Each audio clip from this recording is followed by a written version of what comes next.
Okay, always gotta wait a minute to make sure this is actually live. Let's see. Does Discord give me the notification? I was not intending on streaming today. In fact, I'm gonna have to go offline pretty soon. Gotta get my move started. I'm moving apartments starting tomorrow and the day after tomorrow. But hold on. Are we live? We are live, right? Okay, we are live. Okay, good. Alright. Yesterday I was watching Grubby's stream and I saw him doing balance patch suggestions. And he's on the first one. I guess SaveOrcas kind of started the wave. And I was like, damn, it seems to be the season for balance patch suggestions. And I was thinking up my own already. I was taking notes the last couple of months. I wanted to wait to drop these after Super League, after I got some more intel. But right now it seems to be the tidal wave going with SaveOrcas, with Grubby. And maybe that's going to inspire some reaction from Blizzard. So I also want to throw my hat in the ring. I'm going to give my balance suggestions today on this stream. It might be a long stream of balance suggestions, so I'm not going to be casting any games today. It's going to be Neo later. I'm going to have to get a move on as well because this might take a long time. Because I'm not just going to talk about my balance suggestions. I'm going to do that a little bit later, maybe half an hour or an hour in. First, to comprise it all, I want to give also feedback on the SaveOrcas suggestions and the Grubby suggestions, and then I'm going to get to my balance suggestions. Yeah, that's the plan. I'm hoping that in 2 hours or 2.5 hours I can clear this all out, but I've been very wrong on these time assessments before. But maybe I'm going to bang them out quick, who knows. Anyways, I want to start now fast. As long as the stream is alright. I also have to close the chat in these moments. Yeah, it seems like the stream is alright. Because that distracts me too much. Alrighty.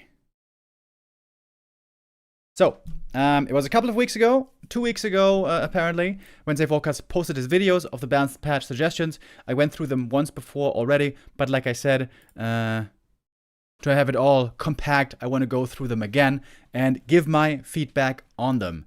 I liked some of them very, very much. In fact, a couple of them I incorporate into my suggestions, where he had better suggestions than me, in my opinion. But yeah, some of them also I think are not that good, and some of them I think might be a little bit dangerous. So let's go through them quickly. Again, I want to hurry up here a little bit, not waste everybody's time. I'm not going to play the audio probably, but just going to look at the notes. I can tell you in short form what they said. I remember I watched them again, in fact. So here at the start, he's just mentioning things that Blizzard recently did, showing that there is willingness to still develop the game on a gameplay level to add new things like Ritual Dagger, Wand of Negation, Orb of Slow, and so on. Here comes the first suggestion. He's suggesting to give every race 10 more lumber at the start. We saw this enabling something like that. Many different or specific new builds. For example, the lumber reduction cost of blacksmith-enabled pally rifles. That was a good thing and a bad thing at the same time. All in all, though, pretty good. I am on board with this change. 10 more lumber, gonna give more flexibility early game. It's especially good for Orc. It's a bit concerning when a change like that, a general change, benefits most one race, but we've clearly seen on the pro level recently, Orcs having a tough time, also because Lyn is still on break. When Lyn comes back, might look different. Anyways, Orc certainly hasn't been looking too strong, certainly not in the early game. 10 lumber for everyone. To open up build possibilities, I think is really good. He's going to go on to give Orc another early game buff. I think that's too much. Since this benefits Orc the most, because they can go for a shop earlier, and their early game shop is really good, I think giving them 2 early game buffs would be too much. Alright, he's showing the Orc openings here. Lyn, of course, our king. Indeed, this 10 lumber helps Orc the most because you can incorporate the shop into your build way more easily. Undead builds a shop always anyways. They also have an amazing early game shop. Also, other races could build the shop earlier into the game with less lumber, but their shop isn't as good as that of Undead and Orc. So, it would be by far the best for Orc. Alright, I'm on board with this. This is the second Buff he's suggesting, increase the lumber supply provided by Great Hall from 11 to 12. I am against this change. This would be 2 big orc early game buffs, which I think would be too much. Also, it is it's going to take away the unique trait of the Great Hall to give 11. The Human Town Hall already gives 12. If the Great Hall also gives 12, it's too much similarity, homogeneity. Is that the right word? You know what I mean. Too much of the same. Also, he's suggesting then to make the Great Hall more expensive. I am very, very strongly against this change. I want to say this at the start. I'm going to say it now to give you a little bit of insight into how I come at these patch suggestions. I'm going to say it also again later before I get into my own suggestions. I think there is 3 key things that are the most important to address right now in Warcraft 3 when it comes to balanced patch suggestions. And out of these 3, none of them is really concerned most about balance, because the state of balance is actually pretty good. Not perfect, but pretty good right now. But there's more important things to consider, in my opinion, to make the game better. To make the game more enjoyable, I think the 3 things to focus on would be, in this order. Number 1, making the garbage heroes not garbage anymore by buffing them where they need to be buffed. There's more hero diversity, and with that, new strategies springing up. Number 2, enable more expansion play. The more expansion play we see, the more dynamic the game is, the less stale it is, the less one-base stalematey it will end up being, the more different strategies also can be discovered and played, simply because you have more resources. If you got more stuff, you can make more stuff. It's pretty easy. And thirdly, encourage more tier 3 play. Encouraging more tier 3 play here is the least important because we see a fair amount of it already, firstly. Secondly, if there's more expo play, there's automatically more tier 3 play. Again, because when you have more resources, you can do more stuff. Most important, enable the shitty heroes. Second most important, encourage more expansion play. And third, encourage more tier 3 play. I've heard some people be a little bit hesitant about the expansion aspect of the game. I get that it's a bit of a deviation from how we've known Warcraft 3 for many years. For many years and many matchups, it's been one base versus one base, but I think there have been revelations shown in the meta, especially undead versus human. The fact that now the meta there is 2 base versus 2 base is so much more interesting than just 1 base versus 2 base all in every game with undead tier 3 timing push. 2 base versus 2 base, I think, is the crown jewel that not every matchup has to necessarily move towards, but if more would, that would be way more interesting of a game, in my opinion. This is not just proven by recent developments in undead gameplay with expansions, but also in history in the past. Back in the old days, before 2010, for example, nobody was expanding anywhere. Orcs never expanded, undeads never expanded, Night Elves almost never expanded, except against human. Already back then, all those years ago, the meta was very often 2 base versus 2 base, and that brought many of the most epic games that we had. And back then it felt like a different game. 2 bases versus 2 bases. There's places to attack here. There's places to attack here. There's weaknesses to exploit. In 1 base versus 1 base, very often, attacking your opponent's main base is simply a mistake. You're gonna come away from it behind. There's exceptions, of course, level 3 watch elemental attack into burrows and so on. But for the most part, starting in the mid-game, attacking into your opponent's base is very often a mistake. When there's expansions, there's always opportunity to harass, always opportunity to attack, there's always opportunity to outplay your opponent by doing damage to the economy, by looking for openings, creating openings. I think expo play makes the game way, way better. So sorry for the long-winded statement here. I'm going to repeat it again later to, not everyone is tuned in right away. But yeah, most important is encourage the bad heroes by buffing them, encourage expansion play, and encourage tier 3 play. So this is how I come at all these changes. And that's why I disagree with this. I think there's too much of an early game buff, and for Orc, the second one after the lumber, and also making the expo more expensive, I don't like. I suggest the opposite later in my changes. Okay, let's keep going. He's going to show a build here. And indeed, this would enable another build for Orc. You can make 2 grunts with 1 peon, with 1 burrow, and then tech. But you could also just make 2 burrows. and then make more grunts. I think a bigger problem for Orc is that they are seemingly most punished when they stay on tier 1 for too long. For several reasons. First of all, they get very strong on tier 2, but also they don't really have a good early game hero that can get solo experience for a long time to carry in the late game. I'm going to get into that later in my changes. In fact, Orc right now only has one playable first hero that is good in the early game. I think that's unacceptable. Again, we're going to get to that later in my suggestions. Okay, so talking about the tech tree here. Now it's talking about humans. So these are, here again, the lumber increase. This I think is a really cool idea. This is a creative idea that gives human access to healing, single target healing. Would require a shop though. Oftentimes, healing for human can be difficult. You have to get a shop first. Here again, you would need a shop, but it would give you the, here he suggests a Scepter of Piety for 50 gold. Use the scepter on a worker, I think he says. It turns it into a little priest, and the little priest can start healing you. On Merc camp maps, way better for this would be the Shadow Priest, but not every camp has a priest healer. Not every map has a camp or even a priest healer. So this is a cool idea. I like it. New items can offer up new possibilities.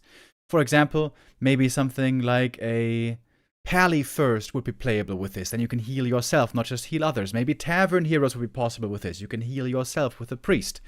This is certainly something we saw from Undead with the introduction of Ritual Dagger, which was one of the best things ever to be made by Blizzard. Suddenly, you don't only have to play Death Knight because other sources of healing exist. I think this is a fine idea. Here again, for Night Elf, it is more lumber. When I first saw this, he's suggesting the Tree of Life to be made cheaper. In fact, I suggest to make it a lot cheaper. I'm a little bit worried about what he's showing here. So, you put wisps on lumber right away. You don't make an altar, and you make a Tree of Life immediately. So it's possibly a super fast expo. But it comes at a big price. You're way lower on gold. You're way later on units. You're not much later on the hero, really, because you're going for the tavern build. But less gold and less units is pretty dangerous. Also, if you look at this and you see like, hey, wait a minute, Night Elf expanding at 2 minutes. If he's expanding this early, and he's got very few units at the start, you can also counter-expand. In a time where other races couldn't counter-expand, this would have been really bad, but nowadays Undead can counter-expand. Human, of course, always can. And Orc also is becoming way better at counter-expanding. Right now, Orc only really counter-expands on tier 2. I'm not sure if my suggestions would fix it, but I think that would help in that way also to possibly make Orc expanding an expandable race on tier 1. So I think this is also a cool idea. I'm even going so far in my suggestions later to make the cost of Night Elf and Orc expansions even cheaper here than SaveOrcas is suggesting. As I said, I think Expo play is the best thing that Warcraft, is the best meta that Warcraft can offer. And so you're going to see clear moves in that direction later on from my suggestions. I don't really know what he means with this, by the way. I've watched this video now, this part, like 5 times. He says, make Moonstone revitalize the hero with 0.5 Moonwell mana per second at night. And then I feel like this doesn't make too much sense. Does that mean he gets, when he's carrying a Moonstone, he receives 0.5 mana per second when it's night? I think that's what he means. But he's expressing it a bit unclearly. He keeps saying Moonwell mana, but it's not Moonwell mana. It would be on the hero. I think he means, though, when you carry the Moonstone at night, it gives you mana regen. Or HP regen? He brings up a valid point. The thing is, Night Elf early game shop isn't that good. Clarity, okay, that's nice, but nothing really else because the Moonstone doesn't do anything at night. So, I agree with him here. It would be cool if the Moonstone did something at night. If you carry it in your inventory, it gives you mana regen. That doesn't sound too bad. Also, this will encourage the other Night Elf heroes outside of the Demon Hunter. Demon Hunter cares about mana regen not that much, except when he plays Immolation, but mainly it's a mana burn problem. So yeah. Interesting idea. I feel like this could be also a little bit crazy strong. If you suddenly make a shop and then you have Moonwell mana and you have Clarities and you have the additional mana regen from the Moonstone, I'm a little bit worried, but hey, it's a new tool. it's worth investigating. You can always adjust the number. Maybe you don't want to have 0.5, maybe you want to have 0.4, you know? I think that's what he means. I think that's a neat idea.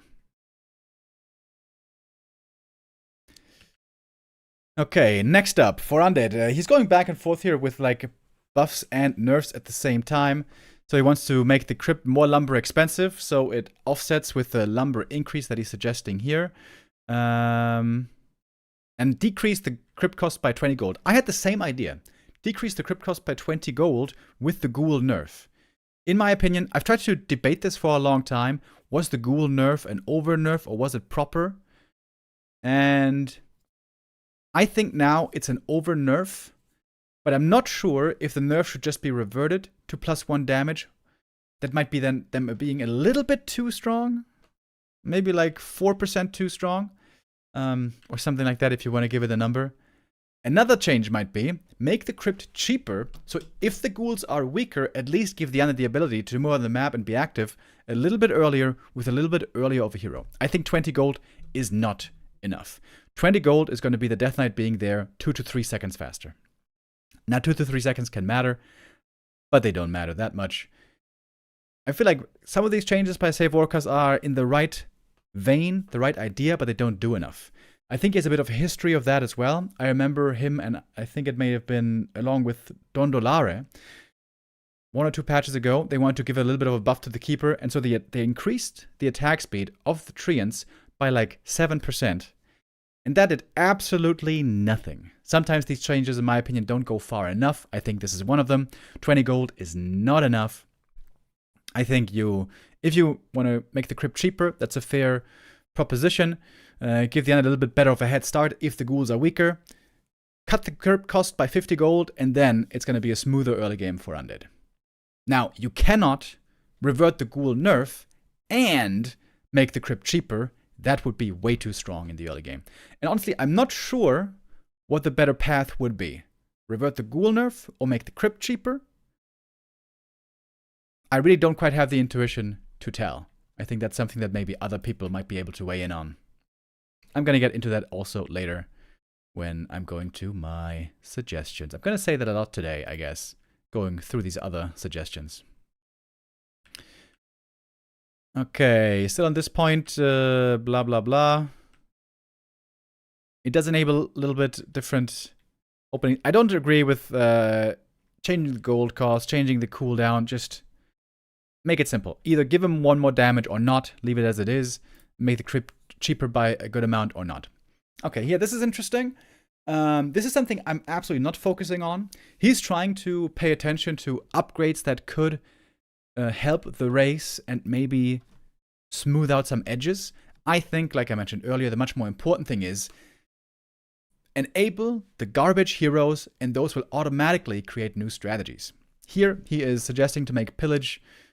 I didn't even know this was a tier 1 upgrade. Nobody ever gets it on tier 1. Make it a bit cheaper on gold, make it a bit faster. Okay, fine. I don't think this changes much. Arcane Magic Sentry from Sanctum to Keep. So you can upgrade in the Keep and still produce from the Sanctum. Okay, it's not an important upgrade. I don't think this matters. Ultra Vision, move from the Hunter's Hall to the Tree of Ages. So you don't need a Hunter's Hall for it anymore. Make it shorter. Fine.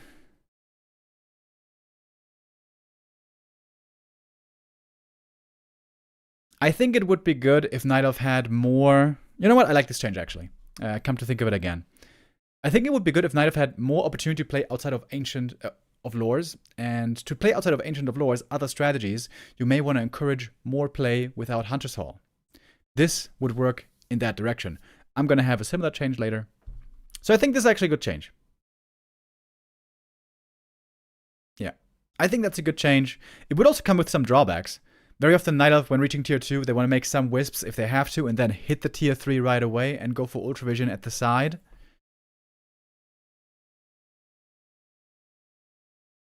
$30-second upgrade.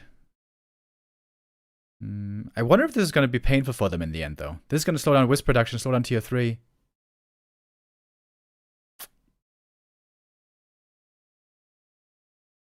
Okay, I'm not 100% sure on this. It's a fair suggestion. Then Blight Mastery is suggesting giving Undead a new ability. It fits the theme, giving them more HP regen on Blight. I think this is just boring, to be honest. Undead is very strong defensively already on Blight at home. They have HP regen already on Blight at home. This gives them a little bit more for another upgrade. This doesn't open up anything new. I think this is not a very valuable addition at all. Neither for Undead Strength nor for strategic variety. Okay, is that it for the first video? Okay, that's one more. Alright, this is one I strongly agree with. I think Grubby and SaveOrcas and me, we all have the same suggestion. Reduce the Master Training research time. Master Training, it's interesting. On paper, it seems like it doesn't take longer than Adept Training. It's 75 seconds versus 65 seconds. Master to Adept, the comparison. But when you play it, it feels so different. It feels like it's 90 seconds. I don't know why. There seems to be this big gap psychologically. Of course, additionally, also, you have to wait way longer into the game. You're on tier 3 already, then you get the Master Training, then you benefit. So yeah, I think this would be a huge, really, really good change. I also think, to encourage, again, more tier 3 play, like I was mentioning at the outset, I think it would be really cool if also Master Training gave +1 damage to all the magic casters. Shaman, Witch Doctor, Spirit Walker, Priest, Sork, Talons, Banshees. All +1. They're really big bad damage dealers. It shouldn't be a huge impact on the meta. For Talons it will be quite good, but Talons can use the help in my opinion.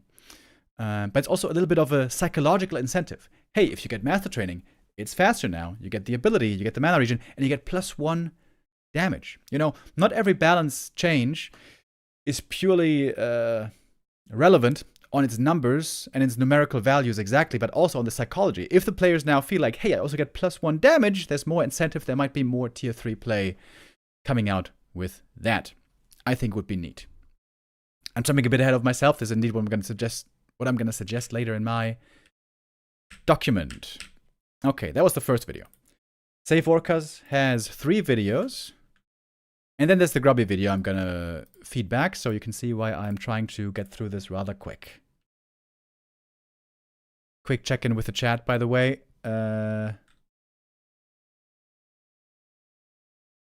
Like I said, I have to keep chat close for the most part, because otherwise I get distracted too much trying to get through this quickly. But I think everything's alright. If there's a disaster happening, then that would be sad. Anyways, we keep going. So next up, he's suggesting hero changes. Farsight, definitely most in need of a buff. He's suggesting giving it additional attack speed per level. That's okay. I think attack speed is very, very boring, though. I think attack speed is, unless it's a crazy number, really boring. Unholy Frenzy is 75% and still nobody cares. I'm going to suggest something myself later, which I think is a little more interesting. Gotta be honest, though, I don't have an amazing idea for Farsight either. Priestess of the Moon. Him and I agree. There's clearly some weak and boring heroes / abilities. Potom is one of them. He's suggesting replacing the Searing Arrow with a Moonstrike ability, so the Potom has a short duration stun. I don't like this change. I think the Potom should serve 2 purposes. Number 1, be a good counter against Demon Hunter. For that, she needs to be good without mana. That means auras and orbs can be good against Demon. Potom has both auras and orbs. Replacing the orb here is not a good idea, in my opinion. I think it would be good to have an orb so strong you don't want to go, like an orb effect, so strong you don't want to go for Orb of Venom. This would again encourage more Night Elf plays without tier 3, without bears. Right now it's all about bears, all about tier 3, every time Orb of Venom. Dual hero, sometimes triple hero. So, I think it would be good to replace an ability by the Potom, but not the orb. Like I said, I think orb, if it's buffed properly and strong, could be a really good asset to have, especially Night Elf Mirror, because Bear Mirror has been here for too long. I'm going to suggest later on to change the Owl Scout and not the Searing Arrow. And SaveOrcas here also suggests to change the Owl Scout. I think this is also a fine idea. He's going to suggest to give the owl the ability to land on the ground and then taunt, and so distract enemies. And he describes it here. He shows it on Last Refuge. Really cool that he did this, by the way, himself in the editor and included this all. Really, really good work. The great thing about this is it helps you with creeping. That's really good. I think that's the best thing about this. Also, though, it can be used in a fight to taunt, as you can see. This is a fine idea. I think this is pretty nice. I think, though, the Potom would be better served having a healing spell. I think one of the biggest problems for Night Elf right now is, if you don't play bears, you have really shit healing. I think Night Elf needs a healer hero. And they have a hero that's called a priestess, which, logically, thematically, goes along with healing. I'm going to show later how I envision the owl to be changed into a healing spell. That's going to come later in my suggestions. This is also a fine suggestion, though, like I said. This is pretty cool, pretty creative. But I think giving her healing would be better. IMO. Okay, next up, Death Knight. Buffing Death Pact by reducing mana. Yep, that's fine. Death Pact is pretty shit. With that, maybe there's going to be some DK tank possibilities, builds. This is a cool idea. Animate Dead also. This is also a nice idea. When the units explode or die or whatever, they do AoE damage. It's a level 6, so ultra late game, and they do AoE for 30 damage. This is extremely low. I think this could be easily doubled, this number. But the Death Knight Ultimate already now is way better than it used to be. It used to be complete giga garbage. Nowadays, those units can tank damage, which is good, and they can use abilities when they're registered, which is also good. I've seen a couple of games lately in pro play where we've seen some DK ults, and they're not shit anymore. Next, talking about the Necromancer. One of the most, in theory, interesting units in the game, but in reality, shit and boring. So, I'm going to get to the Necromancer as well later, and I have a lot of inspiration drawn from exactly this video for my suggestions. Wait, is he not talking about it? Where are his suggestions for the Necromancer? Did he forget to write them down? I remember what he said, though. Oh, wait, there it is. Wait, where was it? No? Sorry for skipping back and forth here so much. I could have sworn he had it somewhere. Anyways, I know what he said. Give Necromancers the ability on initiate training to either... They have two abilities on initiate training. Raise skeletons or raise skeletal mages. So, there's one ability that raises 2 skeletons for you, and there's another ability that raises 2 mages for you. Apparently that's the way that Necromancers used to be in the alpha or whatever, and I think that's amazing. That gives you more player agency. When you want Skelly Warriors, you make Skelly Warriors. When you want Skelly Mages, you make Skelly Mages. Amazing. That's a great idea, and I really don't know why Blizzard took that out of the game. Maybe they thought it was overly complicated. It's not. It's really not. You can, as a smart player, make the right decision when you need the unit at the right time. Also, turning off autocast might be a good idea. That's also a suggestion here he makes, so you always make the right choice for when you need the unit. That's the first one. And secondly, he shows Corpse Explosion here. Apparently in the alpha, the Necromancer had the ability to use Corpse Explosion. When there's corpses, he can blow them up for AoE damage. That is the coolest, most interesting thing I've seen in the last years. Of course, there's a throwback to Diablo 2, Diablo 3, Diablo 4, I guess, where they also have this super, super, super cool point on the ground. If there's corpses there, explode in AoE. This would make the Necro from a really boring unit to a really exciting unit. This should be a master upgrade. Remove Cripple, give Corpse Explosion. I guess you would have to figure out what the number should be. What is the number for the AoE damage there? 40 per corpse, maybe? I would have to think about this some more. I'm not sure. But to be honest, I think the chance of Blizzard doing this is so low. It would take some work. It would take some discovery, some research, some experimentation with the right number. This would be so epic, so fun. This would enable a whole new array of strategies. But I really doubt Blizzard is going to go implement this. So I don't even feel like it's worth investing my time into thinking it too deeply, but it would be epic.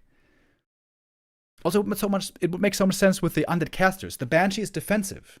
She uses Curse to weaken the enemies. She uses AMS to defend her own army. She uses Possession to take away their army, make it part of yours. Very defensive. The Necromancer is supposed to be the offensive caster. He can raise skeletons, that's more army. He can make Unholy Frenzy. It is so offensive, it even damages your own army.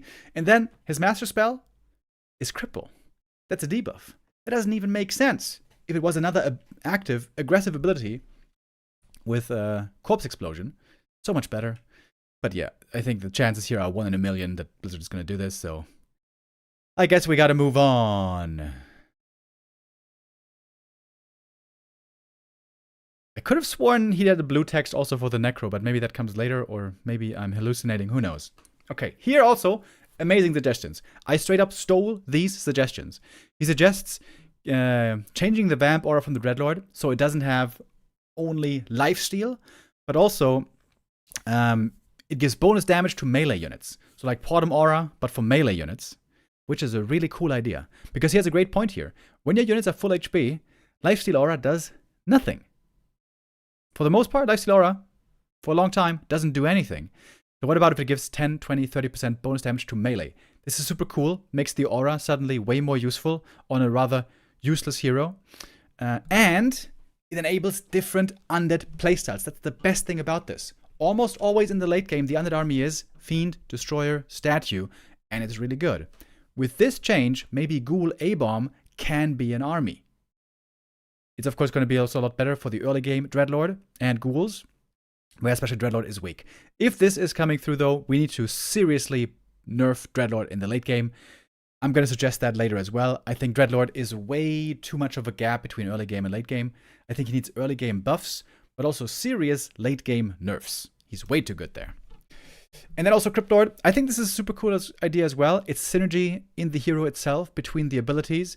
He suggests giving the Beetles a benefit from Spiked Carapace. So they get more armor and also damage return, as Cryptlord does. This is super cool. Great idea. Impale and Beetles are so impactful though in the early game. I'm not sure if it would still be worth taking, but it's worth considering now. This is a great idea. I straight up stole this as well in my suggestions. I straight up stole these two things. Really, really, really good ideas. All right, and he's showing how it's different now. Yep. Okay, and then the next suggestions. Siphon Mana got nerfed already on the newest PTR. I think the community is overreacting. I think Blizzard is overreacting.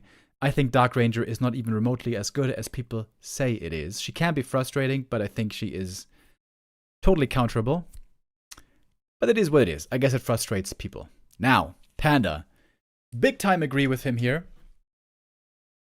The Panda Breath of Fire was changed, as probably everybody knows. The AoE now is much smaller. The biggest problem with this is the AoE in the cone right in front of him at the inception of the cone is so narrow. Very often, you're like in front of 4 footies and they're right in front of you and use the Breath of Fire, and sometimes you only hit one of them. And that's so stupid, that feels so bad. So this is a big, big time agree from me here. You don't have to make the end AoE too much bigger, the width back there too much bigger, the length too much bigger, but the width at the start has to be bigger. I think it would be fun if the Breath of Fire was like a shotgun blast, you know? It's short range, but it's fairly wide and has big damage. So it would be also, in its characteristics, very different from like Carrion Swarm, Shockwave, those with long AoE, you know. If the Breath of Fire was high damage, short range, like a shotgun blast, I think that would be cool.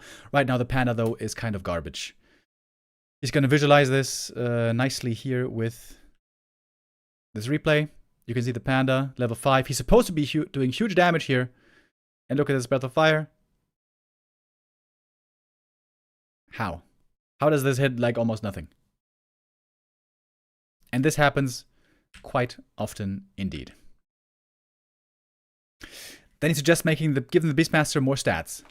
I think this is then again a typical SaveOrcas. It's a, I shouldn't say typical SaveOrcas. He has really good suggestions in my opinion. But sometimes I think he has the right idea but doesn't get doesn't go far enough, excuse me, at all. He's suggesting giving the Beastmaster more stats. I think that's exactly the right thing to do. Considering the Beastmaster only has summons, he will fall off heavily in the late game because summons all get dispelled for the most part.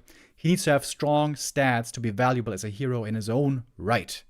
And he has really weak stats considering that. In fact, I can kind of show you that right here in the DPS meters. Look at that. Demon Hunter and Blade Master, of course, way up there at the top. Blade Master highest damage. Demon Hunter has the highest damage and the highest tankiness in the game, especially if he has some items. That's pretty nice. And then we have Warden, Pit Lord, Crypt Lord, Naga, Alchemist, Dreadlord, all before the Beastmaster, Fire Lord, Blood Mage, TC, Pally, Panda, MK, and then the Beastmaster. He has almost the lowest DPS out of all the melee heroes. And that's when other heroes have good abilities. Mountain King, crazy abilities. Death Knight, crazy abilities. Pally, crazy abilities. TC as well.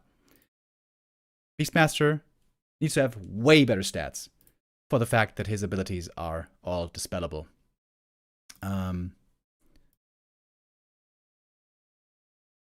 Yeah. I guess I'm going to mention the same thing again later in my patch suggestions. I think this doesn't go far enough at all. I think he needs way more stats than this, but it's in the right direction. Mana Shield. My big problem with Mana Shield is if we buff Mana Shield, it's mostly a Night Elf buff. Because then there's Fork Lightning and Mana Shield, and then Frost Arrow gets disabled. Every other race will use Naga Frost Arrow. Only Night Elf will use their orb because their orb is so good and you can stack them. So I'm not sure what to do about Mana Shield right now. I think if you make it too strong, it's too good for Night Elf. Yeah. Tinker. I have the same idea here as Mr. SaveOrcas. I also think Tinker is too weak. The easiest path to buff Tinker is to buff the passive, because whether he goes Rockets or Pocket Factory, he's going to need the passive. In my opinion, there's a better way to buff the passive than this. This is okay. This is fine. I think, again, this is a tiny buff. He's also suggesting giving the Tinker the ability to repair, which is fun because the Tinker's an engineer. But I feel like your hero should be doing more interesting things than repairing, in my opinion. I'm going to give a suggestion as well to buff engineering upgrade. It's going to be different from this later. All right. And I guess that's it for this video. Okay, there's one more coming up for SaveOrcas.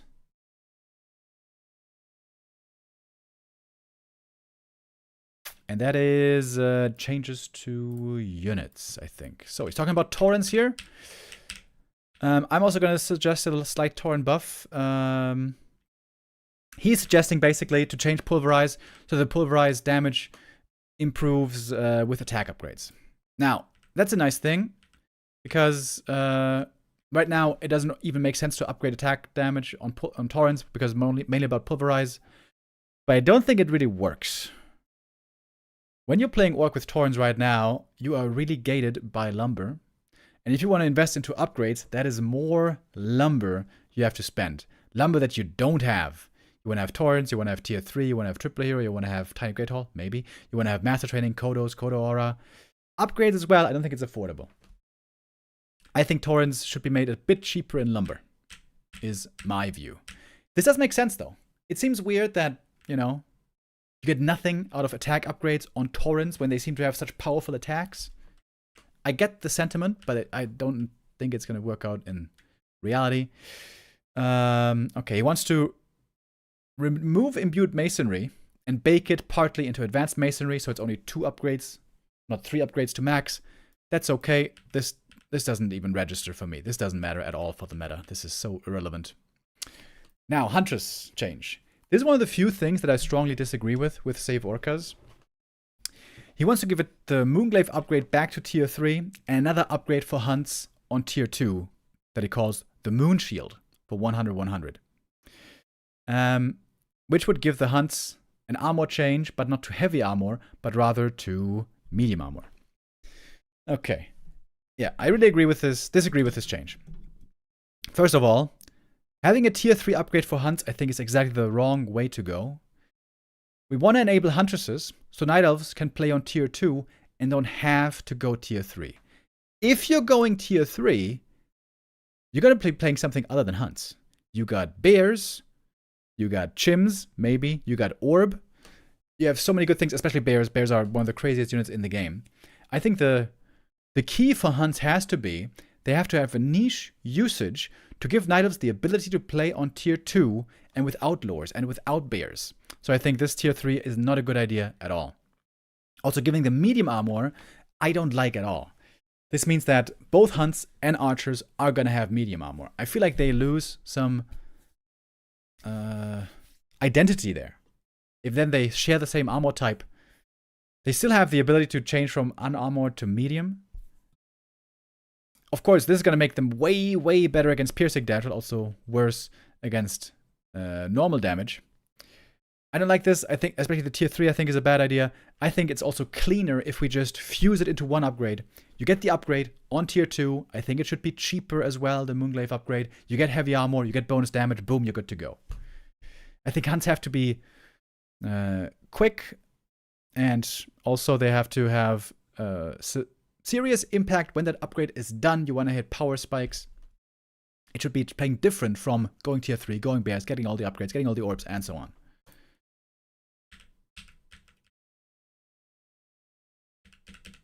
Alright, he spends this time explaining. Next up, Fairy Fire. Again, him and I have a very similar feeling that Fairy Fire isn't quite good enough. He wants to give it additionally 10% damage reduction on target, so kind of like Soul Burn. I think it's really annoying that Fairy Fire permanently gives you vision and detection on targets, especially if the enemy army doesn't have Dispel or doesn't have much Dispel. Sometimes that's the case. I think anything that gives forever vision, like Sentry Wards and Fairy Fire, I think is really stupid. I would much rather, instead of giving them detection, give him another ability that reduces healing. So if you debuff the opponent, he has reduced healing. Again, I'm going to get into that later in my suggestions. Okay, he wants to buff Cannibalize. I think that's not necessary. I think Cannibalize is fine.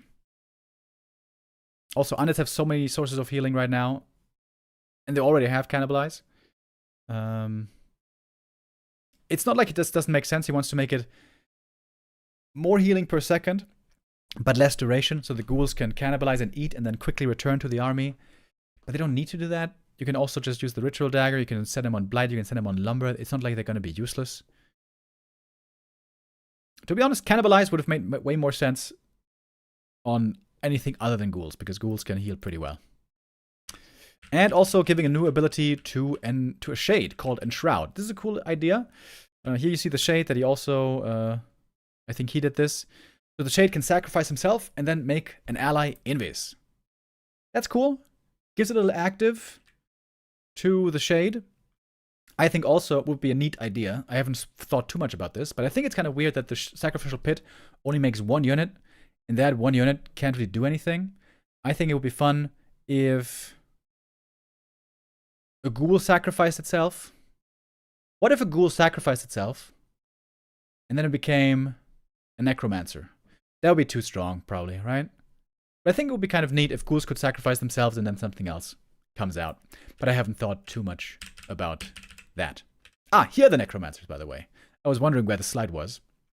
Yeah, so here also, like I said earlier, give them the ability right away on tier 1, or on initiate training, rather, to either summon 2 Skelly Warriors or summon 2 Skelly Mages. This would be so cool. Again, player agency. You have the control. Would make them way better out the gate. Maybe Blizzard was worried about having ranged units on tier 2. You know, Skelly Mages. Which is weird, because everyone has ranged units with piercing on tier 2. I really would love to know their thought process back then, why they didn't do this. This seems way better. I think they just made it out of simplicity. I think they wanted to have one Raise Dead spell you can use on autocast, and then you can set it and forget it. But this is so much better. Please, Blizzard. And like I said, if Crippled was replaced with Corpse Explosion, ooh, baby, that would make my year. Also, here he suggests giving more HP to skeletons with the Mastery upgrade. I'm a bit worried that this is too strong.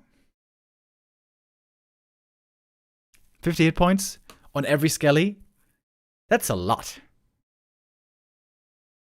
And to be honest, mass necro games aren't the most exciting.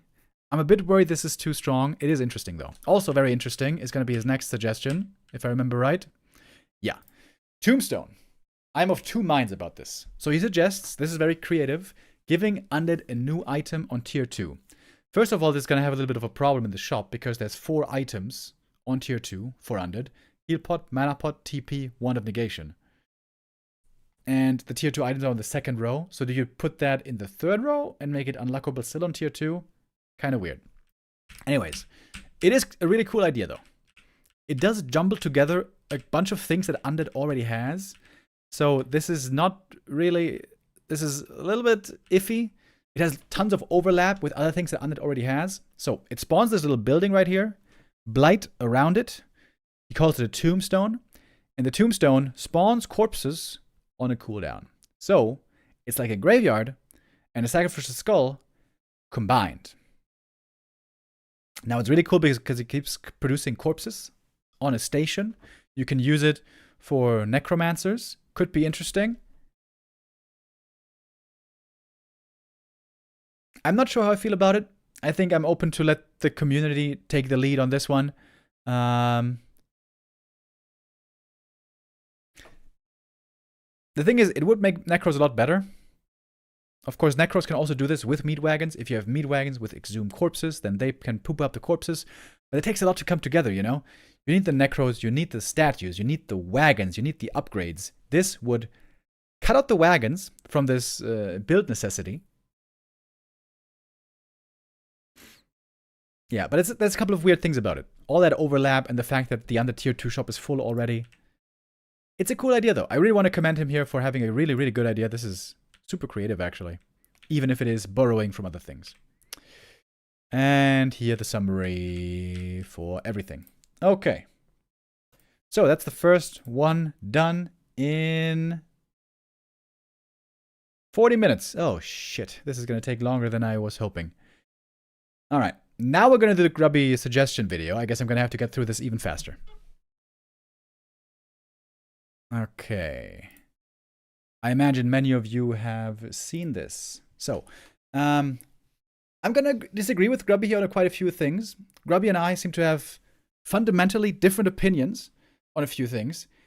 He does not at all, I think, value the power, value the beauty of Fast Expo meta, or expansion meta in general. Lots of things here he's suggesting is a nerf to Fast Expo, which I'm vehemently against. As I mentioned now a couple of times, I think Fast Expo play especially, but also all kinds of Expo play makes Warcraft better. So, let's get into it. We're running out of time.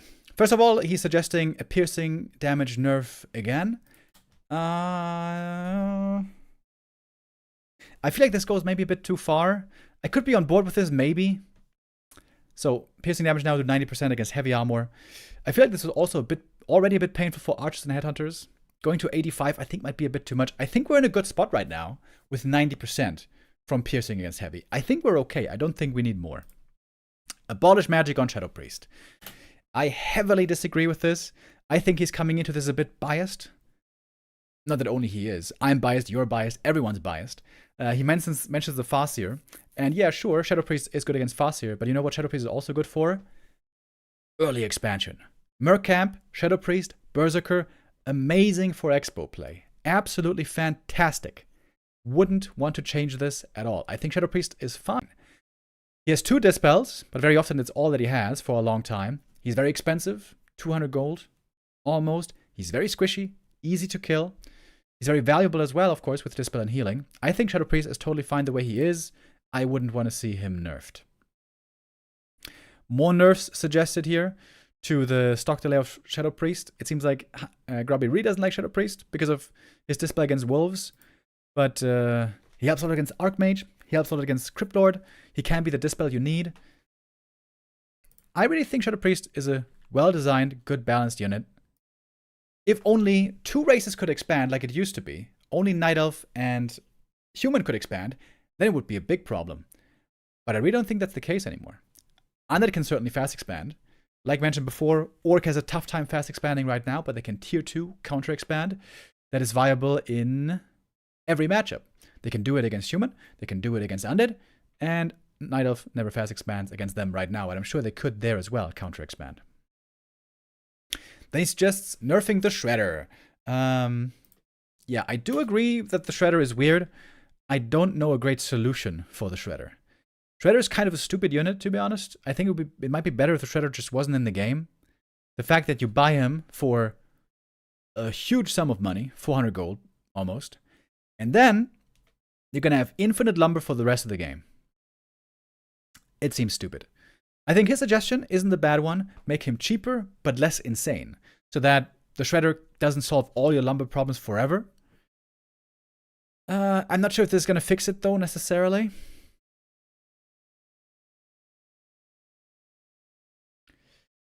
Yeah. I'm going to let other people take the lead here. I don't know how to fix the Shredder. I just know that the Shredder is kind of stupid. I'm not sure what to do about it.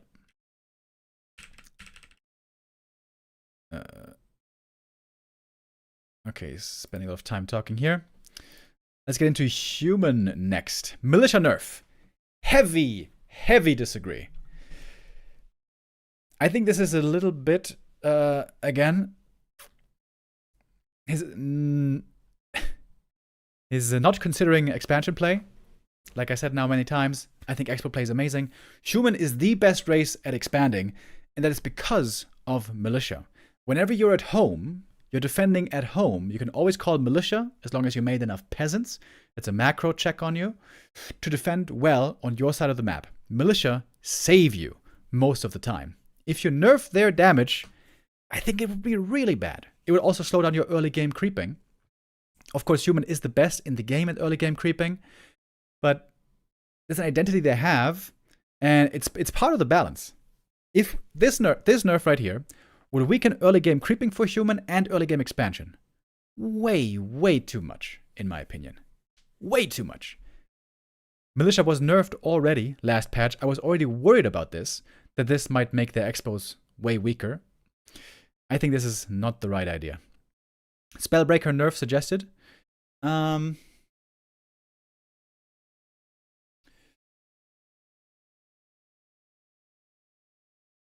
not sure if this is necessary. I don't think breakers are too strong against Orc. I don't think they're too strong against Night Elf. I think they're stupid in Human Mirror. I think breakers should be made bigger, so that they can't just be masked and then you have a huge breaker front line. But they're if they're bigger, then they're gonna start blocking each other. You're gonna be disincentivized from making too many. This suggestion, by the way, was invented by Sini, which was really cool. I'm gonna get into that also later in my suggestions. Arcane Tower nerf. Again, you're gonna hear me disagree. I think having strong towers is good. Strong towers means strong defense, means strong expansion. I'm for strong defense. Sorcerer's Master Training. I agree. I think we all agree. Well, not all of us, but Grubby and SaveOrcas and I all agree. 60-second Master Training seems like a really good thing to go for. All right, next up, Demolisher buff. Yes, heavy agree. I think this buff might not even go far enough. I think Burning Oil could be buffed by 80 to 100%. Shaman. Also suggesting a buff here. Yeah, Shaman are not really very good. I feel like Lightning Shield, though, is the problem for Shaman. I feel like Purge is pretty good. Bloodlust is pretty good. But Lightning Shield is almost never used or seen or good. I feel like that could be better. Witch Doctor. I'm going to give my own suggestion for the Witch Doctor. Witch Doctor words were changed recently. We saw a bit of experimentation, but nothing ever stuck. Witch Doctor is still bad. I'm going to have big changes suggested later. And then Bad Riders. I don't care about Bad Riders at all. Grubby suggests making their damage higher against single targets, so especially against Griffins, this would be relevant. If Griffins really become a problem, I'm willing to look at that. I'm not there to say that Griffins really are a problem yet. If Expo meta becomes the norm, then maybe. But I don't think this is necessary right now. He suggests buffing Orb of Lightning. I agree with this. I would even go farther than this. I think all orbs should be cheaper. I think that would be a great way to incentivize more tier 3 play. Making heal cells cheaper.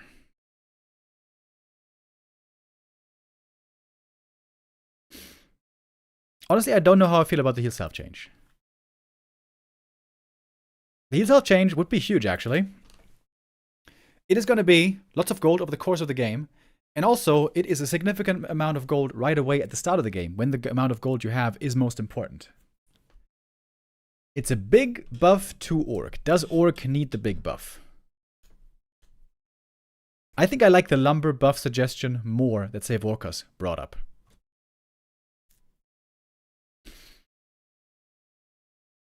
I could be fine with testing this as well. I don't think this is breaking the balance or anything. I just don't think it's necessary, really. Grubby here also suggests a Farseer buff. So that Farsight buff. So that Farsight also gives passive mana regen. Okay, that's a fine idea. We all know Farsight is shit. With this, Farsight would be better. But why are these numbers so small? Am I the one who's going for numbers too big? I'm sure some people will accuse me of this once I show my suggestions. But Archmage Brilliance Aura is 0.75 on level 1 for everybody. This would be 0.5 for Farseer only. I feel like this has to be 1.0 minimum. Minimum. But okay. I guess he's trying to be conservative here somewhat. Archers. So he's suggesting buffing the damage of archers with the piercing damage nerf. If the piercing damage nerf goes through, this is certainly necessary. Archers are looking kind of weak right now, as it is. Huntress Glaive can bounce again to other targets when hitting buildings. Yeah, I'm going to make a very similar suggestion later on in my document. In case you guys don't know, right now when the bouncing glaives of the hunts attack buildings, they don't bounce at all. And it feels like the huntresses with that lose their identity. It feels bad. Also, of course, it's a huge nerf to Night Elves, especially when it comes to base pressuring, base racing. It's a huge nerf to the huntresses that they seemingly didn't deserve. Glaive throwers, he wants to make them faster and cheaper. That's fine. I don't think glaive throwers really enable many strategies. It's not a focus of mine. They're just kind of shitty units. The tier 1 siege units, I think they have to be kind of shitty. Unless they had a tier 3 upgrade, maybe? You know what? If Vorpal Blades was a tier 3 upgrade, which was way better, I think I would like that more. I think it's good for the range siege units to be designed this way. Okay when you make them, if you really need them. Do you need something to really blow up a tower or really do damage against an expansion? Okay, here's siege units. Here's a glaive thrower. Here's a wagon. Here's a demo. If you really need it, that's fine. But on tier 3, with a tier 3 upgrade, then you could give them real power. That's how Burning Oil should work. Real power. That's how Frag Shards does work. Real power. It's how Disease Cloud works. Real power. So I feel like this could be nice. Actually making it tier 3 and making it strong. I don't think it's very important, though. Talon Master Training. Yep, we all agree on that. And then Orb of Venom. Nerf. I think this is a little bit Orc biased. To be honest, Orb of Venom is very strong. I think Orb of Venom, though, should be very strong. I think all orbs should be really strong. So you have more incentive, again, to go tier 3. This is a huge damage nerf. This is really big. I don't agree with this at all. I don't think Orb of Venom is the problem. I don't think Immolation is the problem either. I think Mana Burn is the problem. Not in terms of balance, but in terms of what it allows to be played, in terms of restriction. I'm going to get into it later. I think this is also a little bit Orc biased. Nobody really struggles against Immolation. Except Orc, maybe. And honestly, he also says this more or less here in this video. He says, sometimes Orc feels better to me. Sometimes Night Elf feels stronger to me in the matchup. Maybe it's 50-50, but he doesn't like Immolation. He says, well, however good you think mana burn is, immolation is stronger because it's always taken over mana burn. That's not really true. Against, let me think about this. Against Mountain King, that's not true. Against DK, it's sometimes true. Against Undead, it's only true, though, if you are creeping to level 3 and you're sure you can creep to level 4. Mana burn is still going to take priority for the fights. And mana burn always takes priority in the late game. Mana burn, this is true. Mana burn doesn't take priority against Orc. Against Orc, it's immolation that takes priority. Yes, true. But only against Orc, I would say. And from the top play that we've seen, Soin and Focus even, and that's before the return of Lyn, I think Orc is doing totally fine against Night Elf. I don't think this is a justified nerf at all. As I mentioned earlier, with all of our biases, we have to admit that to ourselves. My bias is I hate mana burn. I hate it with a passion. I think it's the most annoying thing in the game. And more than that even, it restricts so much what is playable. I'm going to visualize that later. So I think the problem is mana burn. I think that needs to be nerfed and not immolation. Searing Arrow, mana cost reduction. Yeah, that makes lots of sense. Searing Arrow is way too expensive with 8 mana. I think, again, this doesn't go nearly far enough. Podum is a garbage hero, and she has been for a long time. Reducing mana by 1 is not remotely enough. I'm going to suggest way more for the Podum later. Alright. Next up, he's getting to Undead. I think he also a bit of bias is showing. He really hates the Frost Slow from Undead. He's an Orc player with mainly melee, so, you know, he's affected. But it's a really important piece of the balance. It's your main base slow, it's your Nerub slow, it's your Nova slow, it's your Frost Armor slow. And credit to him, he lists this all here. This would be a huge blow to Undead. And I don't agree with it. Same reason as earlier I disagreed. This is going to weaken base defenses. This is going to weaken expansion play. I think at some point in the video, Grubby says, this is going to weaken turtling, and that's good. I don't think that's good. The thing is, in Warcraft 3, turtling is only ever good in the early game, because no matter how somebody turtles, in the late game, it doesn't do anything for you. How should I explain this? Having towers and a strong defense can protect your base in the early game and mid game against aggressors. It can enable 2 base play, maybe even 3 base play. That is more tech, more resources, more opportunities to play different armies and different strategies. I think that's really good. No matter how strong your base is, in the late game, when both players expanded, when there's an 80 supply army with upgrades, it doesn't matter how many towers you have. It's not going to win you the game. Either you spend too much money on those towers and your opponent out-expanded you, out-crept you, out-leveled you, and he's stronger than you. Or those towers just get blown up anyways. Armies keep scaling. More upgrades, getting stronger and stronger. Towers don't scale. Towers don't get better. Except for masonry, I guess. But it's a small exception. I don't think that making base defense weaker is good for the game. This is a philosophical disagreement I guess I have with Grubby. I think making base defense is better for the game. You get both players on 2 bases, and then you fight for the map. Very often, for example, also when you play 1 base versus 1 base, there's no expanding going on. There's little fighting going on. We're just all creeping up the map, and then the map is crept up, and then we're sitting there. And then what do?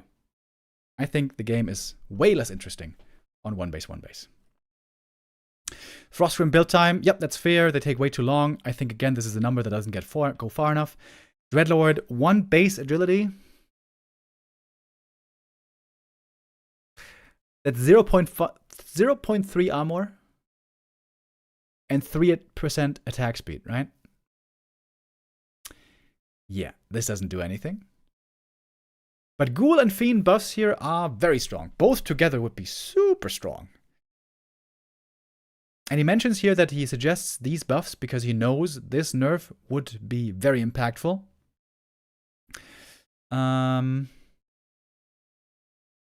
I don't think it really targets the right things for Undead, I have to say. talking about the tower here. And that's true. Narrow Tower is by far the best in the game. He's trying to argue that the Narrow Tower is too strong. But I feel like that's kind of a weird line of reasoning sometimes.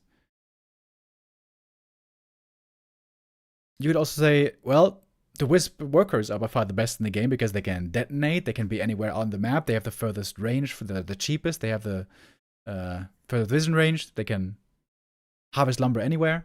I think it's good that there's powerful aspects to each race. And as you now have been able to tell, when it weakens expansion, I don't like it. Which would be the case for Frost and Narrow Nerf.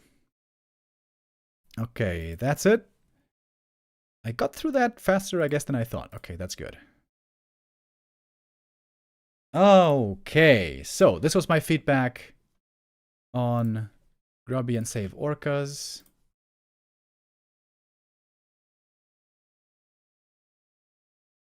Now we're gonna get to my suggestions. Okay.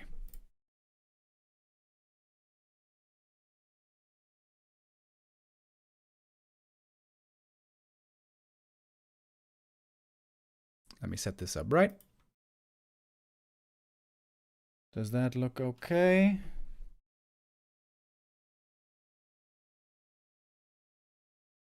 I think so. Okay, so we just did the feedback on SaveOrcas and Grubby's patch suggestions. I want to do these patch suggestions after Super League, but I feel like it's the season right now.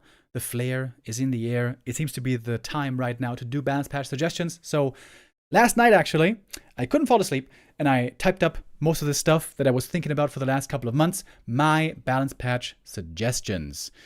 Gonna start to get into it now. Just as a little bit of a disclaimer at the start, I have 3 main goals with these balance patch suggestions. Contrary to what some people might think, I'm not going to be focusing much at all on matchup balance. I think matchup balance is kind of fine. There's no real huge problems, in my opinion. I'm focusing more on things that will make the game better, in my opinion. Number 1, make the garbage heroes not garbage by buffing them where they need to be buffed. Number 2, buff expansion play to encourage more 2-base play and more 3-base play because that makes the game way more dynamic and interesting, in my opinion. And third, encourage more tier 3 play to enable more heroes, more strategies, more diversity. But that is very often downstream from expansion. Tier 3 sometimes only affordable with expansion. Maybe I should have put expansion play at the highest over heroes. I think really that could be the most beautiful change to the game with more expansions. Let's get into it.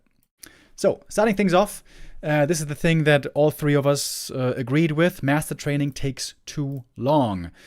Reduce the research time from 75 to 60 seconds on these units right here. Priest, Sorc, Shaman, Witch Doctor, Walker, Talon, Banshee, Necros. And I also suggest, upon reaching Master Training, give all of these casters, the magic damage casters, +1 damage. To give a little bit extra incentive, to have a little bit extra punch, and to make players more excited to get those casters. Secondly, reduce the gold cost of every orb to 300 gold. That's a pretty big price reduction for Orc and Undead especially, but this is in line with encouraging more tier 3 play. I am sick and tired of seeing only 1-base play, only tier 2 play, when there's so much more possible in our beautiful game. These are the general changes for all the races. Now we're gonna start getting into the races specifically. Starting off with Human here, Blood Mage buff suggested. I used to think you want to buff Siphon Mana on the Blood Mage, because Blood Mage always needs Siphon Mana. And then you can decide, do I need Banish or do I need Flame Strike? That was a bad idea. Because Siphon Mana is crazy strong already, still is, after the nerfs, and it's also quite frustrating often. Blood Mage right now is, I think, a little bit weak. He's playable with Pally Rifles, but they are not the same strength as he used to be. I would like to see the Flame Strike getting buffed. By the way, I only mentioned the Blood Mage here because I feel like most heroes for Human, in fact, you could argue all heroes for Human are in a fine spot. I think AM is in a fine spot. Some people say level 2 Water Elementals are too strong. I think they're okay. given a bit more evidence, maybe I'm going to change my mind, but I think they're okay right now. I think MK is totally in a good spot. I think Pally is totally in a good spot.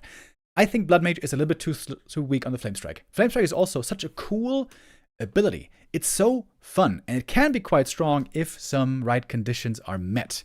The weird thing about Flame Strike is, it's a good ability, but it's nowhere near the best ability in the game. When we have things like Clap, Nova, what else is super good? Impale, right? Flame Strike is the one ability that can be completely stopped and waste all the mana. There's a channel time on the Blood Mage. If he gets interrupted during that time with a stun or an ensnare or something like that, the channel cancels and the Flame Strike doesn't come up, and then all that mana is wasted.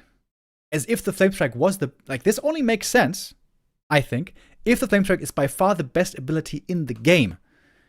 Is it that? I don't think so. I think the channel time on Flame Strike should be reduced by 300 milliseconds. So there's a shorter window to interrupt the Blood Mage, and the Flame Strike rises faster so you can place it a bit better. I think when Blizzard also made the game, when was it? 22 years ago, Reign of Chaos, nobody really knew how to micro. So nobody knew how to micro away from a Flame Strike. It's a different year now. Everyone knows how to micro, except for Night Elves, of course. But that's a different story.